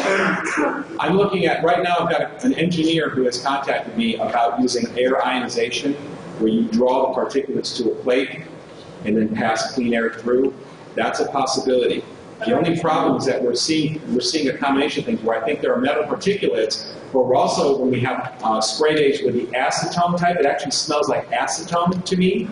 It leaves a film on the windshields of cars. You have a little bit of an oily film then. So how do you remove that? Now we have a whole other component that we're dealing with. And I don't know. How about if you eat your food? That you put in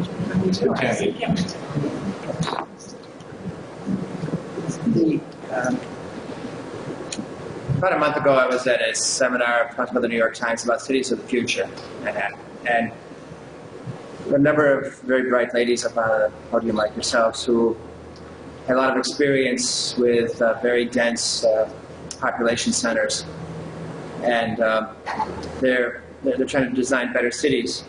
And I had a chance to grab somebody at lunch and ask them, you all seem to be wearing the stress of the world on your faces. How do you live with this? Is there any hope? And the thing that I was speaking to was a member of the Rockefeller Foundation, and she said, well, I'm an optimistic person by nature, but no, in general, my conclusion as an expert, PhD, blah, blah, blah, is that there's no hope for mankind. We're eating our own tail. The second point that ties into this is that I'm reminded of the early technology doctor on trying to address cancer patients. And if memory serves me, we overdid every type of technology. We over-radiated, we over-chemicalized, we did everything until we find a proper level. And then now we use combinations of dosages and treatments and the like that we've learned a lot, right? How to maybe pinpoint nanotechnology to cells and the like, as you mentioned. Okay, moving up from who cares about jet streams? I mean, let's take all this as a basic given. The streams are there, they're not contrails, chemicals. I mean, okay. I have a lot of heavy metal chemistry background myself. So I understand all this. The bigger issue is we're eating our own tail. Yeah, it's a health issue. The powers that be have decided that this is the least of two evils. We're going to buy ourselves maybe a few decades as a species. If we do something to adjust our environment, we're in a learning process right now, obviously. We're blowing, I heard in this film, we're blowing sulfur into the air, and yet sulfur is the big contaminant in coal. And did you see the David Keith interview? You guys should Google David Keith on the Colbert Report, December 9th last year, sulfuric acid injection into the atmosphere. That's something, sir, I am so grateful for this symposium, because it wasn't until Wednesday when I went to my optometrist to see Dr. Ornstein that I saw a brochure sitting on the front of his car. He says, what the hell is this? And I'm walking around thinking I'm a sentient individual, you know, who's kind of aware of his life and the heaven. And you know what? I haven't been able to move for 3 days. I am psychologically done in. Yeah. So I need to come up off the ground right now and start to. So I'm trying to look. You know, the lady that was speaking in the video, which is superb. I've watched the other one, and this is superb. And in the red, how can I really like her reasoned, rational approach to this. To say, we need information. We've got to find out before we can, you know, A, we're entitled to it, but B, we need it so we can ask pertinent questions that are intelligent, and I'll be brought into the dialogue as you so cogently mentioned yourselves. This is about, you know, being included, because experience has told me too that the least parent people seem to have a lot of great solutions. And we are in need of solutions right now on a global level. So my question at the end, go ahead. So on the need of solutions, I had the same kind of thought process. And I'm just a regular guy, rule maker. So my approach to providing a solution was, one, providing a Skyward app so people could communicate with everybody else. And that segues into the next thing, which we have a new one, called Cancer Network. That's a soft launch right now. It just came out a week ago through Apple, and that's with Dr. Levine here on the Life After Cancer Network. And the idea of that is to connect people to natural healthcare providers. So if you guys would all be so kind, we are still testing out the back end of it, but it's called Cancer Network. It works on iPhone and Android. It's free. And if you guys, it would be great if we could get people to sign up, go through, fill the fields out. It's completely safe. I mean, all the information is just for us. But that is a way, it's a solution. Because the question is, okay, what do you do now? The concept of the application is it connects people to natural healthcare providers to give them a thing to do to maintain their health and prevent cancer and recurrence. You're absolutely right, because the issue is, okay, say we stop spraying now. That's it. Yeah, whatever, that's issue one. Right. Right, and where are we then? We still have the gorilla in the room with us, which is global warming and all the effects that we're continuing to create. And we're not going to stop those things. No, so the question is, how do you mitigate your risk and how do you live as healthy as possible?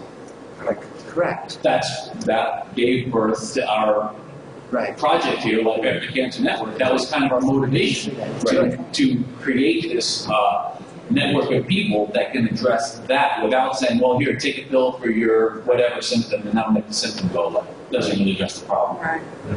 I'll close up, but as a quick sidebar on this, the first person I called to try to verify some of this stuff is an old friend who has years in the military, is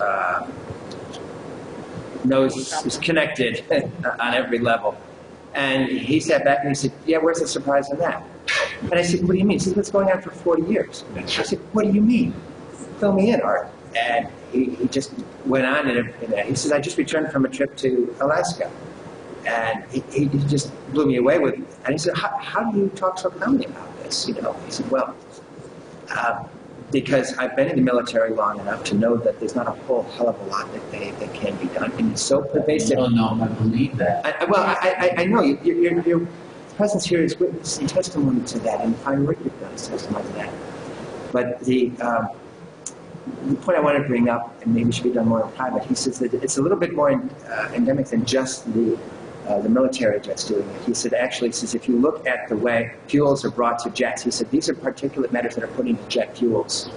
And and he says he's got personal experience with flight patterns changing on the lower levels. And he said all the fuels are stored in underground tanks in the past. They were brought out in trucks. But he said the amount of additives that are put into the jet fuels are the ideal dispersant on a long-term level. And what you're seeing right now with the chemtrails is just more of an urgent activity. But he said that I know personally that there's been additives like this in jet fuels forever.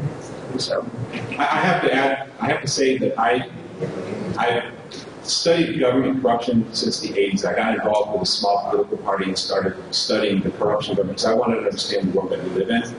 And I know we all have different ideas about what's really going on, and I don't think that should ever divide anybody. I think we all need to agree that spraying toxins in the atmosphere is a really bad idea. So let's just stop that. But I will share with you what I learned in a nutshell, is that I truly believe that these results that we're having from the spraying are intentional. They're creating profits for corporations, for very powerful families and corporations that control government, that have so much influence on government that they can essentially set policy and then they profit. Who profits from people getting sick? And I could talk for hours on this subject, but I just my personal point of view, I do think that the results we're seeing are intentional because these people profit from pain, suffering, and illness. I was under the impression that the spraying started like in the 40s. So am I wrong, like that it's been going on that long, or has it been just recent? I'm just saying that's what I saw. When I went back to my archives, and I've got tens of thousands of hours of archival material, and in South Florida, which was where the majority of our material was. I mean, I shot it. That's my thing. I'm a camera guy. It just wasn't. It wasn't in South Florida until then. I can remember as a kid, like maybe when I was 14. I'm 44 now, so that's 30 years ago. I mean, it wasn't as bad like today, where it's a grid across the sky. But I can remember like long contracts when I was a kid. One thing I've noticed is they're doing it at night now. I guess. Yeah, I'm seeing it too. I guess they think something are onto them or something, but they're spraying them at night. I realized at night that if you look up in the sky at night, you can still see them. They're still stretching across the sky, from horizon to horizon. And the last thing I'm going to say is on a Disney movie, I think it was Toy Story or something. It's one of the Disney movies. They actually have the chemtrails over the hedge. There's one cars. Of them. Cars. Yeah, and it's right in the animated movie. And like they're like making kids think, well, it's a natural thing.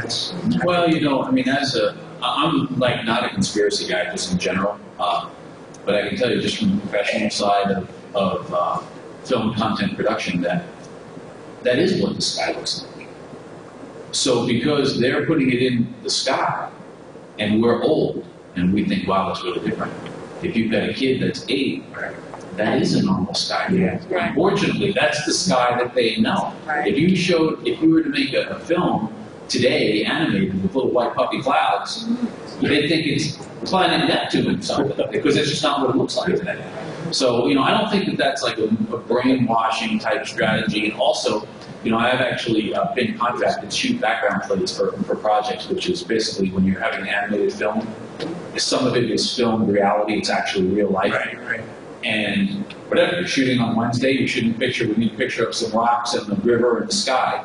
On Wednesday, you go out, rock, river, sky, stuff in the sky, that's just what it looks like. And that is, a lot of times that's what's really there. So I don't think that's like an intentional right brainwashing thing. That's just what the thank you. I think, you know, I would compliment what he says, because I come from a bit of a different background, is that I do think that it's intentional, with no disrespect. But after studying how this operates, mainstream media, government, and industry work so closely together that the general public has no idea the level of coordination.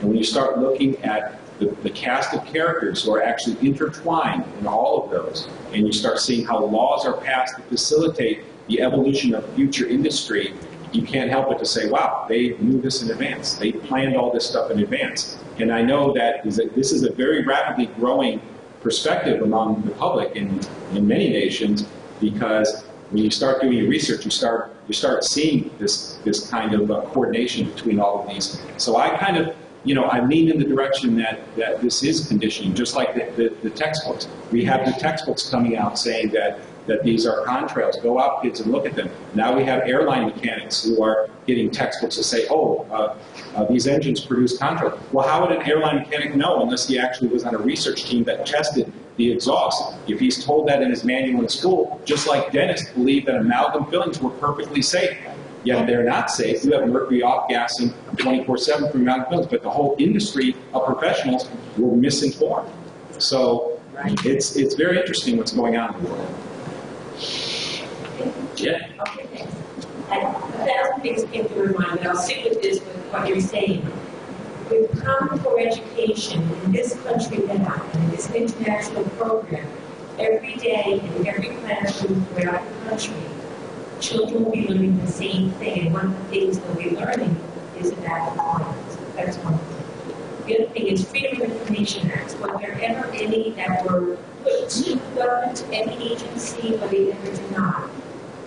Freedom of Information Act to find out who's doing it. Is it military? Is it non-military? We don't see military claims. That's the great thing about that act. You can do that.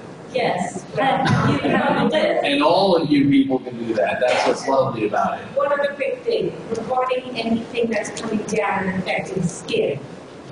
My friend Dr. Greenberg is a veterinarian, and she sees changes in cancer allergies in the skin, the 50%.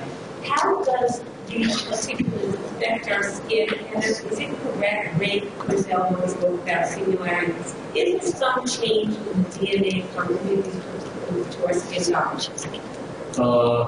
Yes. Is it a simple answer? It's not a simple answer.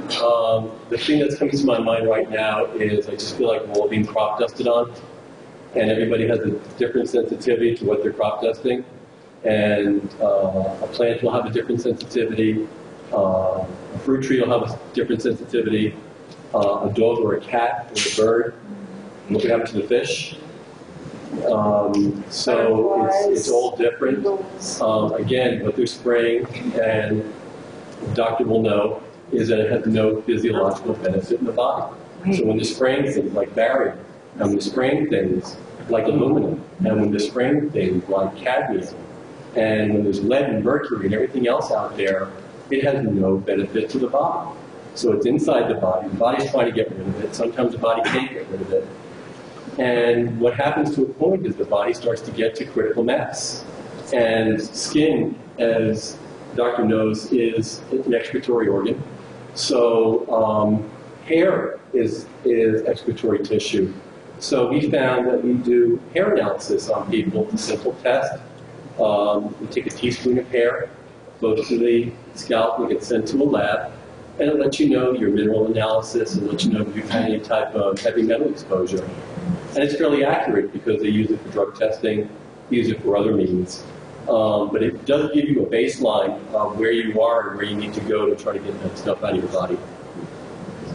Yes, when I had the nerve gels, and I say had because I no longer had symptoms after I had actually shocked myself, because I see there was only 2 people that had cured themselves. One was from accidental shock, and the other one was by getting hit by electricity. There's actually a Morgellons research clinic in Cherry Hill that I was going to. And I also studied veterinarian work for 30 years, so I had a professional microscope. the fibers that were coming out of my skin, and I still have the slides. I kept asking to get gas to my doctor. They were my fibers mixed with like a trigger bush. It was like a plant fiber with thorns. And then it went into a bright blue plastic. And then my fiber and the trigger bush. The things that were coming out of my skin were like metallic metal chips. And when I looked at them at 60 times under the microscope, they actually had punch holes in them. But they were coming out of my skin. The skin helps you detoxify, so the body's doing what it's supposed to do, because we can detoxify through sweat. I actually had crystals also, which I saved. It was like a hard, like a crystal, or almost like a diamond. When you look at it underneath the light, it's different colors, like a pyramid. So that's normal. Was that normal to you? What? Is that normal to you? No, and it all stopped. Right.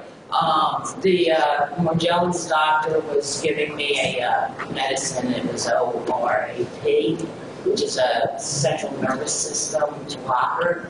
She said somehow that helped with, I guess, the crawling and itchy sensation. But then I have a TANS machine for 6 herniations in my back. I set it up to 180, and this stuff just flew out. And I was using the borax, because the alfalfa in the tub seems to draw the stuff out and towards it.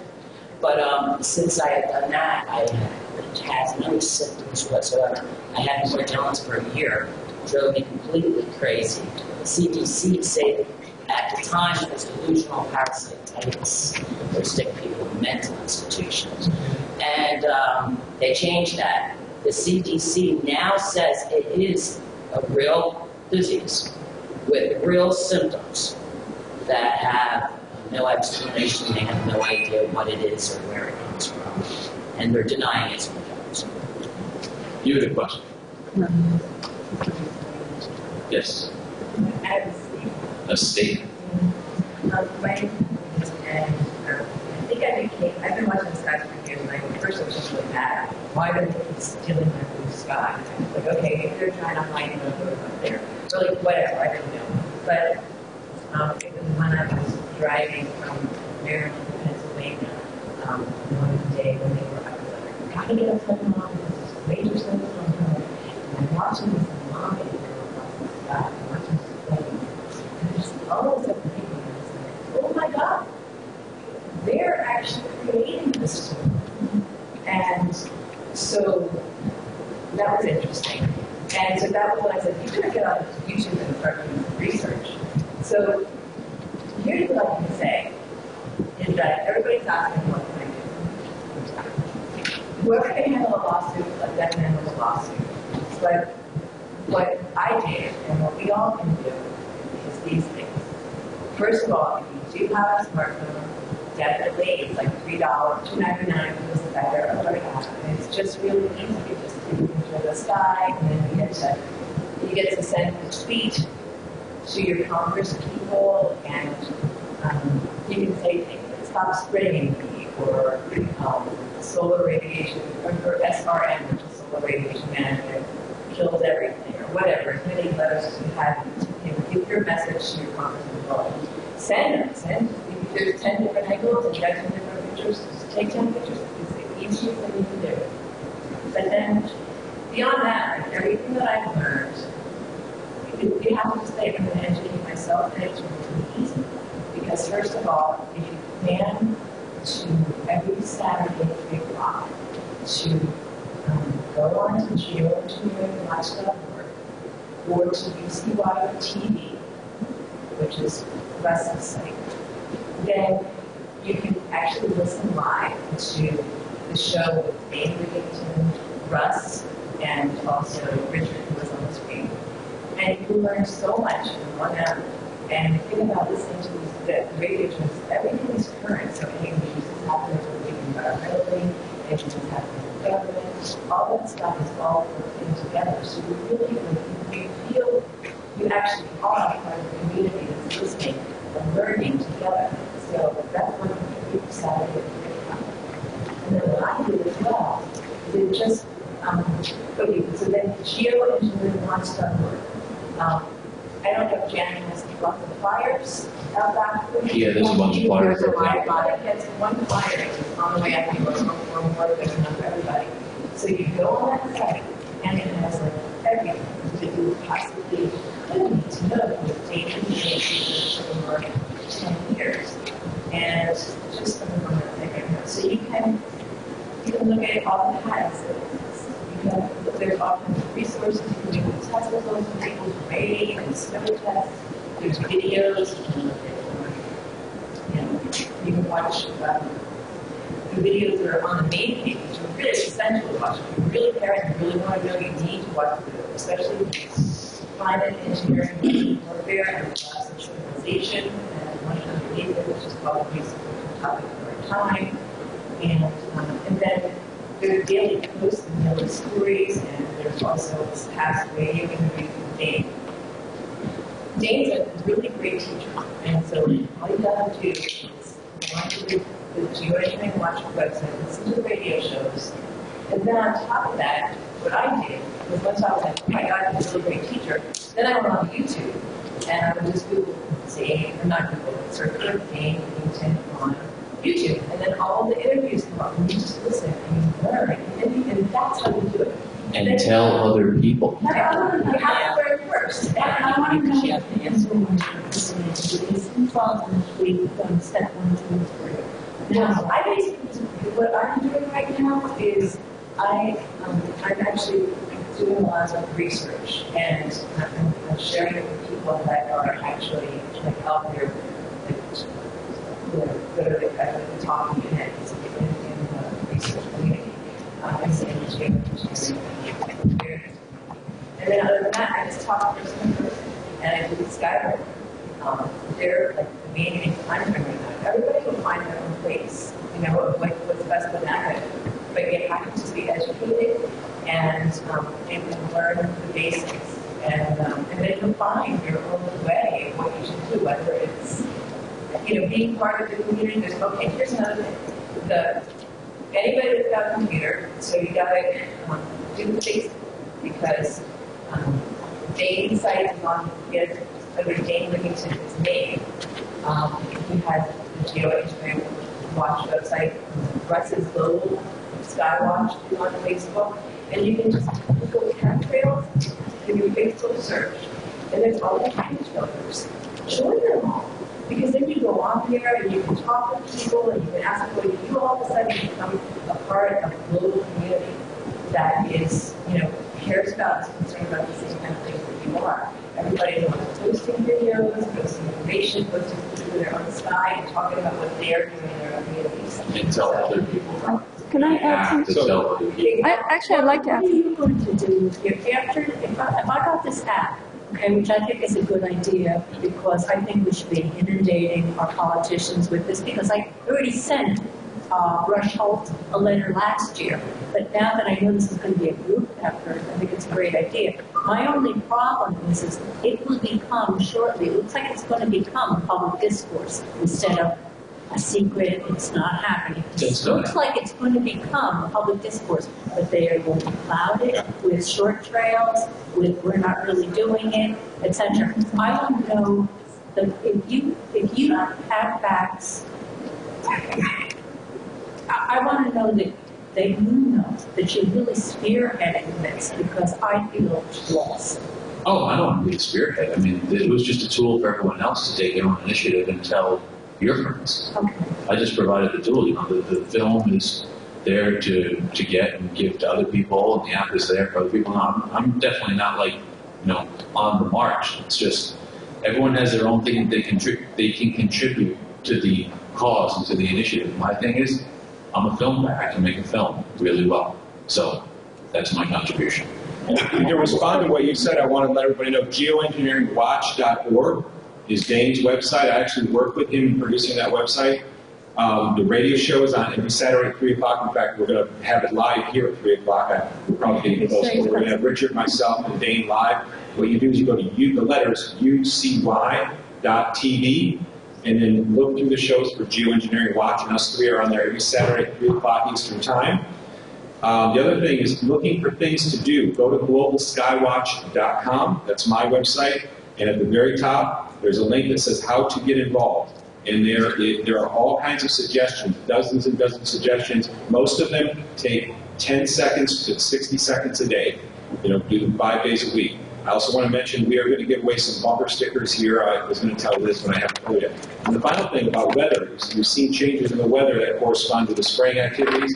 Again, as somebody who can smell and taste this, one of the types that I smell and taste, I call the iron aluminum type because it actually tastes rusty. It tastes rusty, but it tastes like aluminum as well together. That type is sprayed 12 to 24 hours in front of almost every single storm that comes through. Dane verifies this. He sees it. He doesn't taste the smell, but he sees the spraying, the massive spraying that happens in front of these fronts. And then the fronts don't release much water. Then it kind of kills the storms. I've seen that happen over and over. But it's a particular type they use. It's always consistent with that particular type that they spray. Oh yeah, I actually do remember reading about that. There's one specific type that is in some of the patents that is used to eliminate cloud cover in precipitation. So there's definitely a specific mixture for that. I remember. Exactly. I did a rain test, a water test of the rain in Maine, outside Bangor, Maine. 300 parts per billion of aluminum in the rainwater. 50 parts per billion is the maximum allowed by the EPA in drinking water. 300 parts per billion. I also took a dust sample from my air filtration equipment, 0.3 micrograms of mercury. Where is this coming from? And by the way, don't drop a compact fluorescent bulb in your house because then you're going to have chronic mercury toxicity in your house. Now, have you done any investigation to find out if there's any land-based facilities putting these chemicals in the air or embalming? I haven't done it. I know people who talk to me about finding air bases, or people who find air bases where these unmarked jets seem to take off, but I don't personally know. I think the challenge is, and to go to where the masses are on college campuses. Right now, Rutgers University is nearby. We can contact them to have challenge with students to do a study, just do soil analysis. They have an extension over there. And if you get environmental resource management students involved and aware of these things, I think they'll be our active. I think that's great, but that's something that, everyone has a shared responsibility. So like Jen and Liz set up this. So if you can set something like that up here, we're happy to go down, have the screening, have the discussion, absolutely. That's great. If you go to geoengineeringwatch.org or globalskywatch.com, there are flyers that you can print or big PDFs you can bring to printers and print, or print on your own printer. There are graphics, all kinds of resources that you can use, talking points, all kinds of resources. Letters. There are two professors at Rutgers who are involved in geoengineering. They seem to have opposing opinions. One who's younger is going to be presenting at an international bioaerosol conference in South Korea this August. And I looked at some of what he's going to be presenting, and it's about the effects of the bioaerosols on the range, which is very sad. Do you know this guy? I don't know him, and I can't even remember his name. I've been looking at information. I believe his last name begins with an L. The other professor, who is older, is kind of saying, this is like letting Pandora out of the box. I think we better hold back on the geoengineering. See, that's something that always bothers me, and I see it in cancer survivorship. When there's opposing views, we need more time. We're running out of time, and that's exactly what's going on here. And just like the hourglass is on George's movie, that I can't wait around much. Just like a person who's been through cancer, daily vitamin D, should I take it, shouldn't I take it, does it help, what's the research show? If you read enough credible research and it makes sense to you and it's common sense, then take vitamin D. And I feel like the same thing here is that, by the time people argue and discuss it and they're not sure, meanwhile the planet is burning and, there's flash floods. So, I always try to appeal to people's common sense. And just as George says in the movie, he goes, does this look normal to you? And it's not normal. And the climate has changed and there's a consensus. And people's health has changed and the environment has changed. So while I respect people open debate for things, there's an issue that's time. And we're running out of time, and that's why it's great that everybody came out here. Everybody should download the app, go to these websites, they're very, very informative, and it's the first time that you're ever given power to really make a change and make a difference. I probably look up a movie on YouTube and you can just forward that.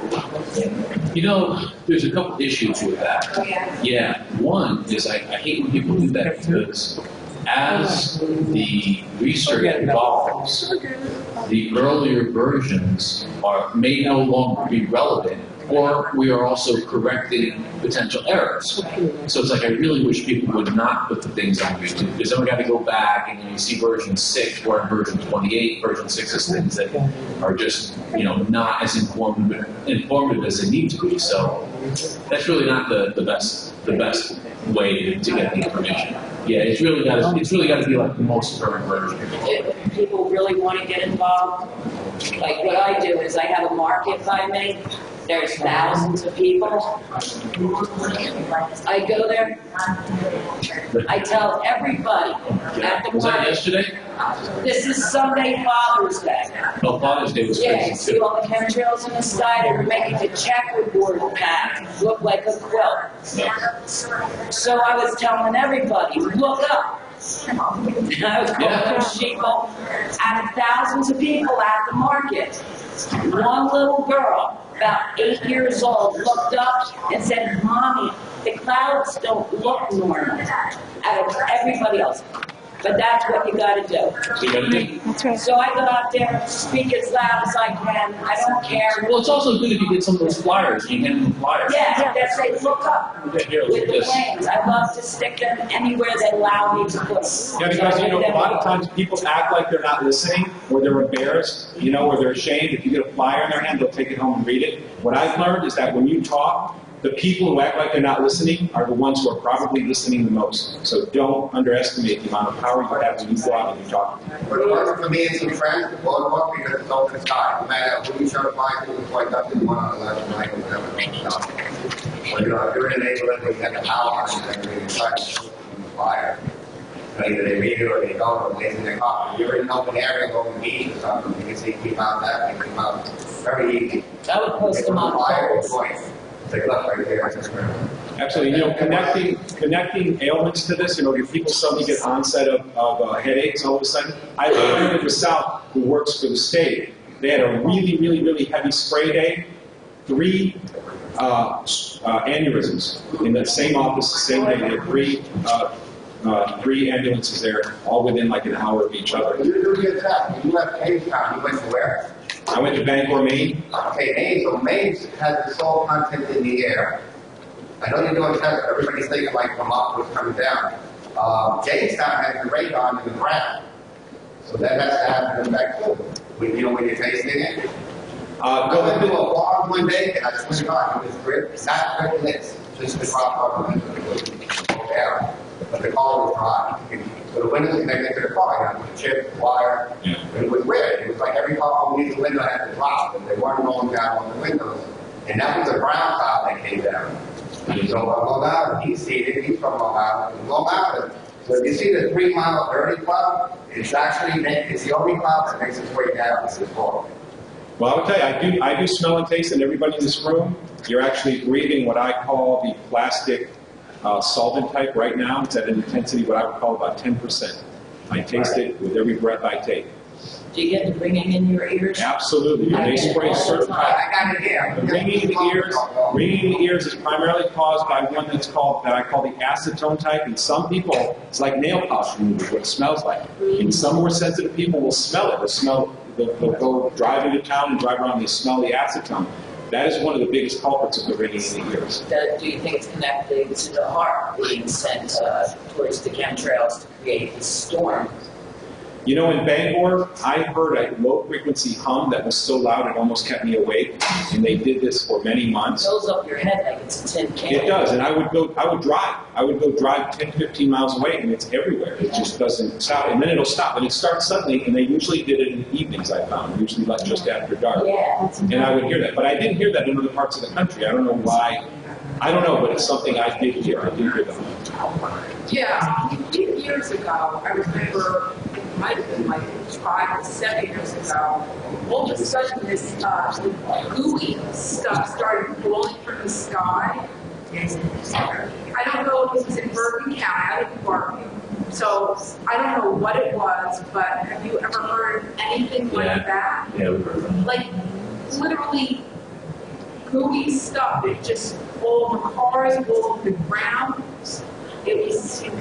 That was what I was trying to say, it was from an airplane, waste. I've seen several news stories where they've had that in different parts of the United States. That same kind of thing. It's kind of brown. I've seen ones where it's like brownish kind of. Yeah. The infrared camera, the infrared one, this is important because I don't read about it. I'm looking online, I look into the infrared, not many people are. But the infrared, I work for the energy department, I use it on home page, and at the home page, I get just the heat, you know, colorful thing, you know that, right? Now I'm getting the moisture and the heat, but you can see the particles now, the infrared camera. Where the heat is around that house, the left side of the house, the north side, doesn't matter. So when we get the heat loss, and we get that red and yellow, now you can see the particles just there, now on the cold side of the house. It's very, also around that smart meter, you can see the leaves, little things, you can run down. Okay, last question. What do you have? What I don't understand, and maybe you have the answer to, is the bottom line is they've been, I'll call it graffitiing our skies for years now. Where did they get the nerve to do that? You're asking us for that. And get away with it.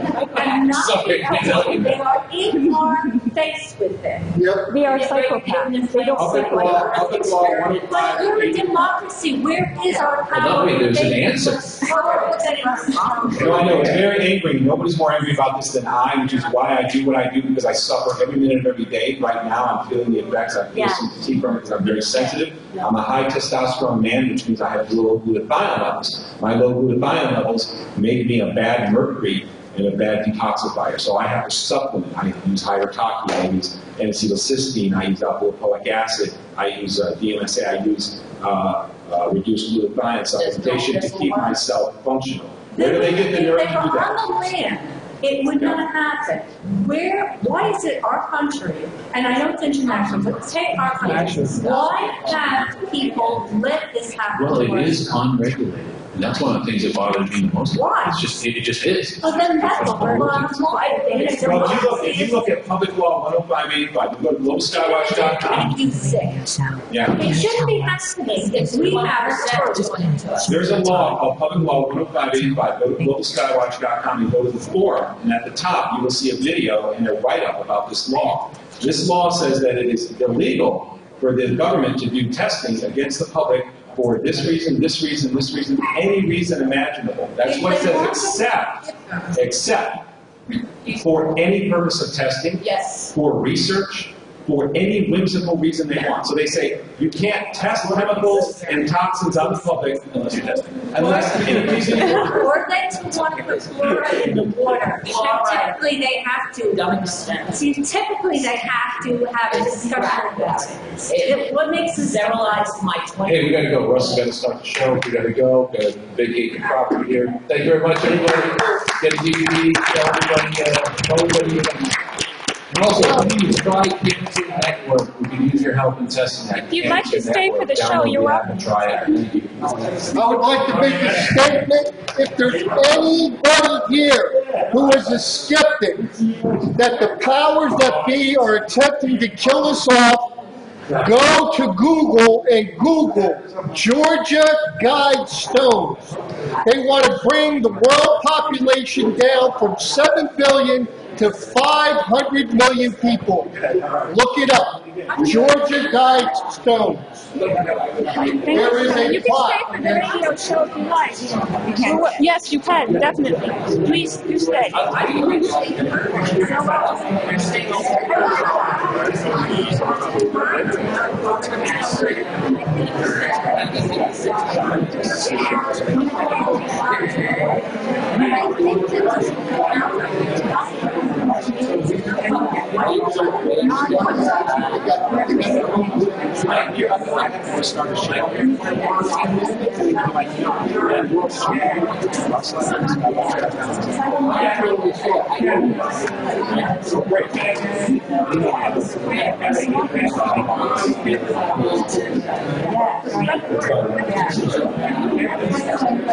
Yeah, everyone can stay.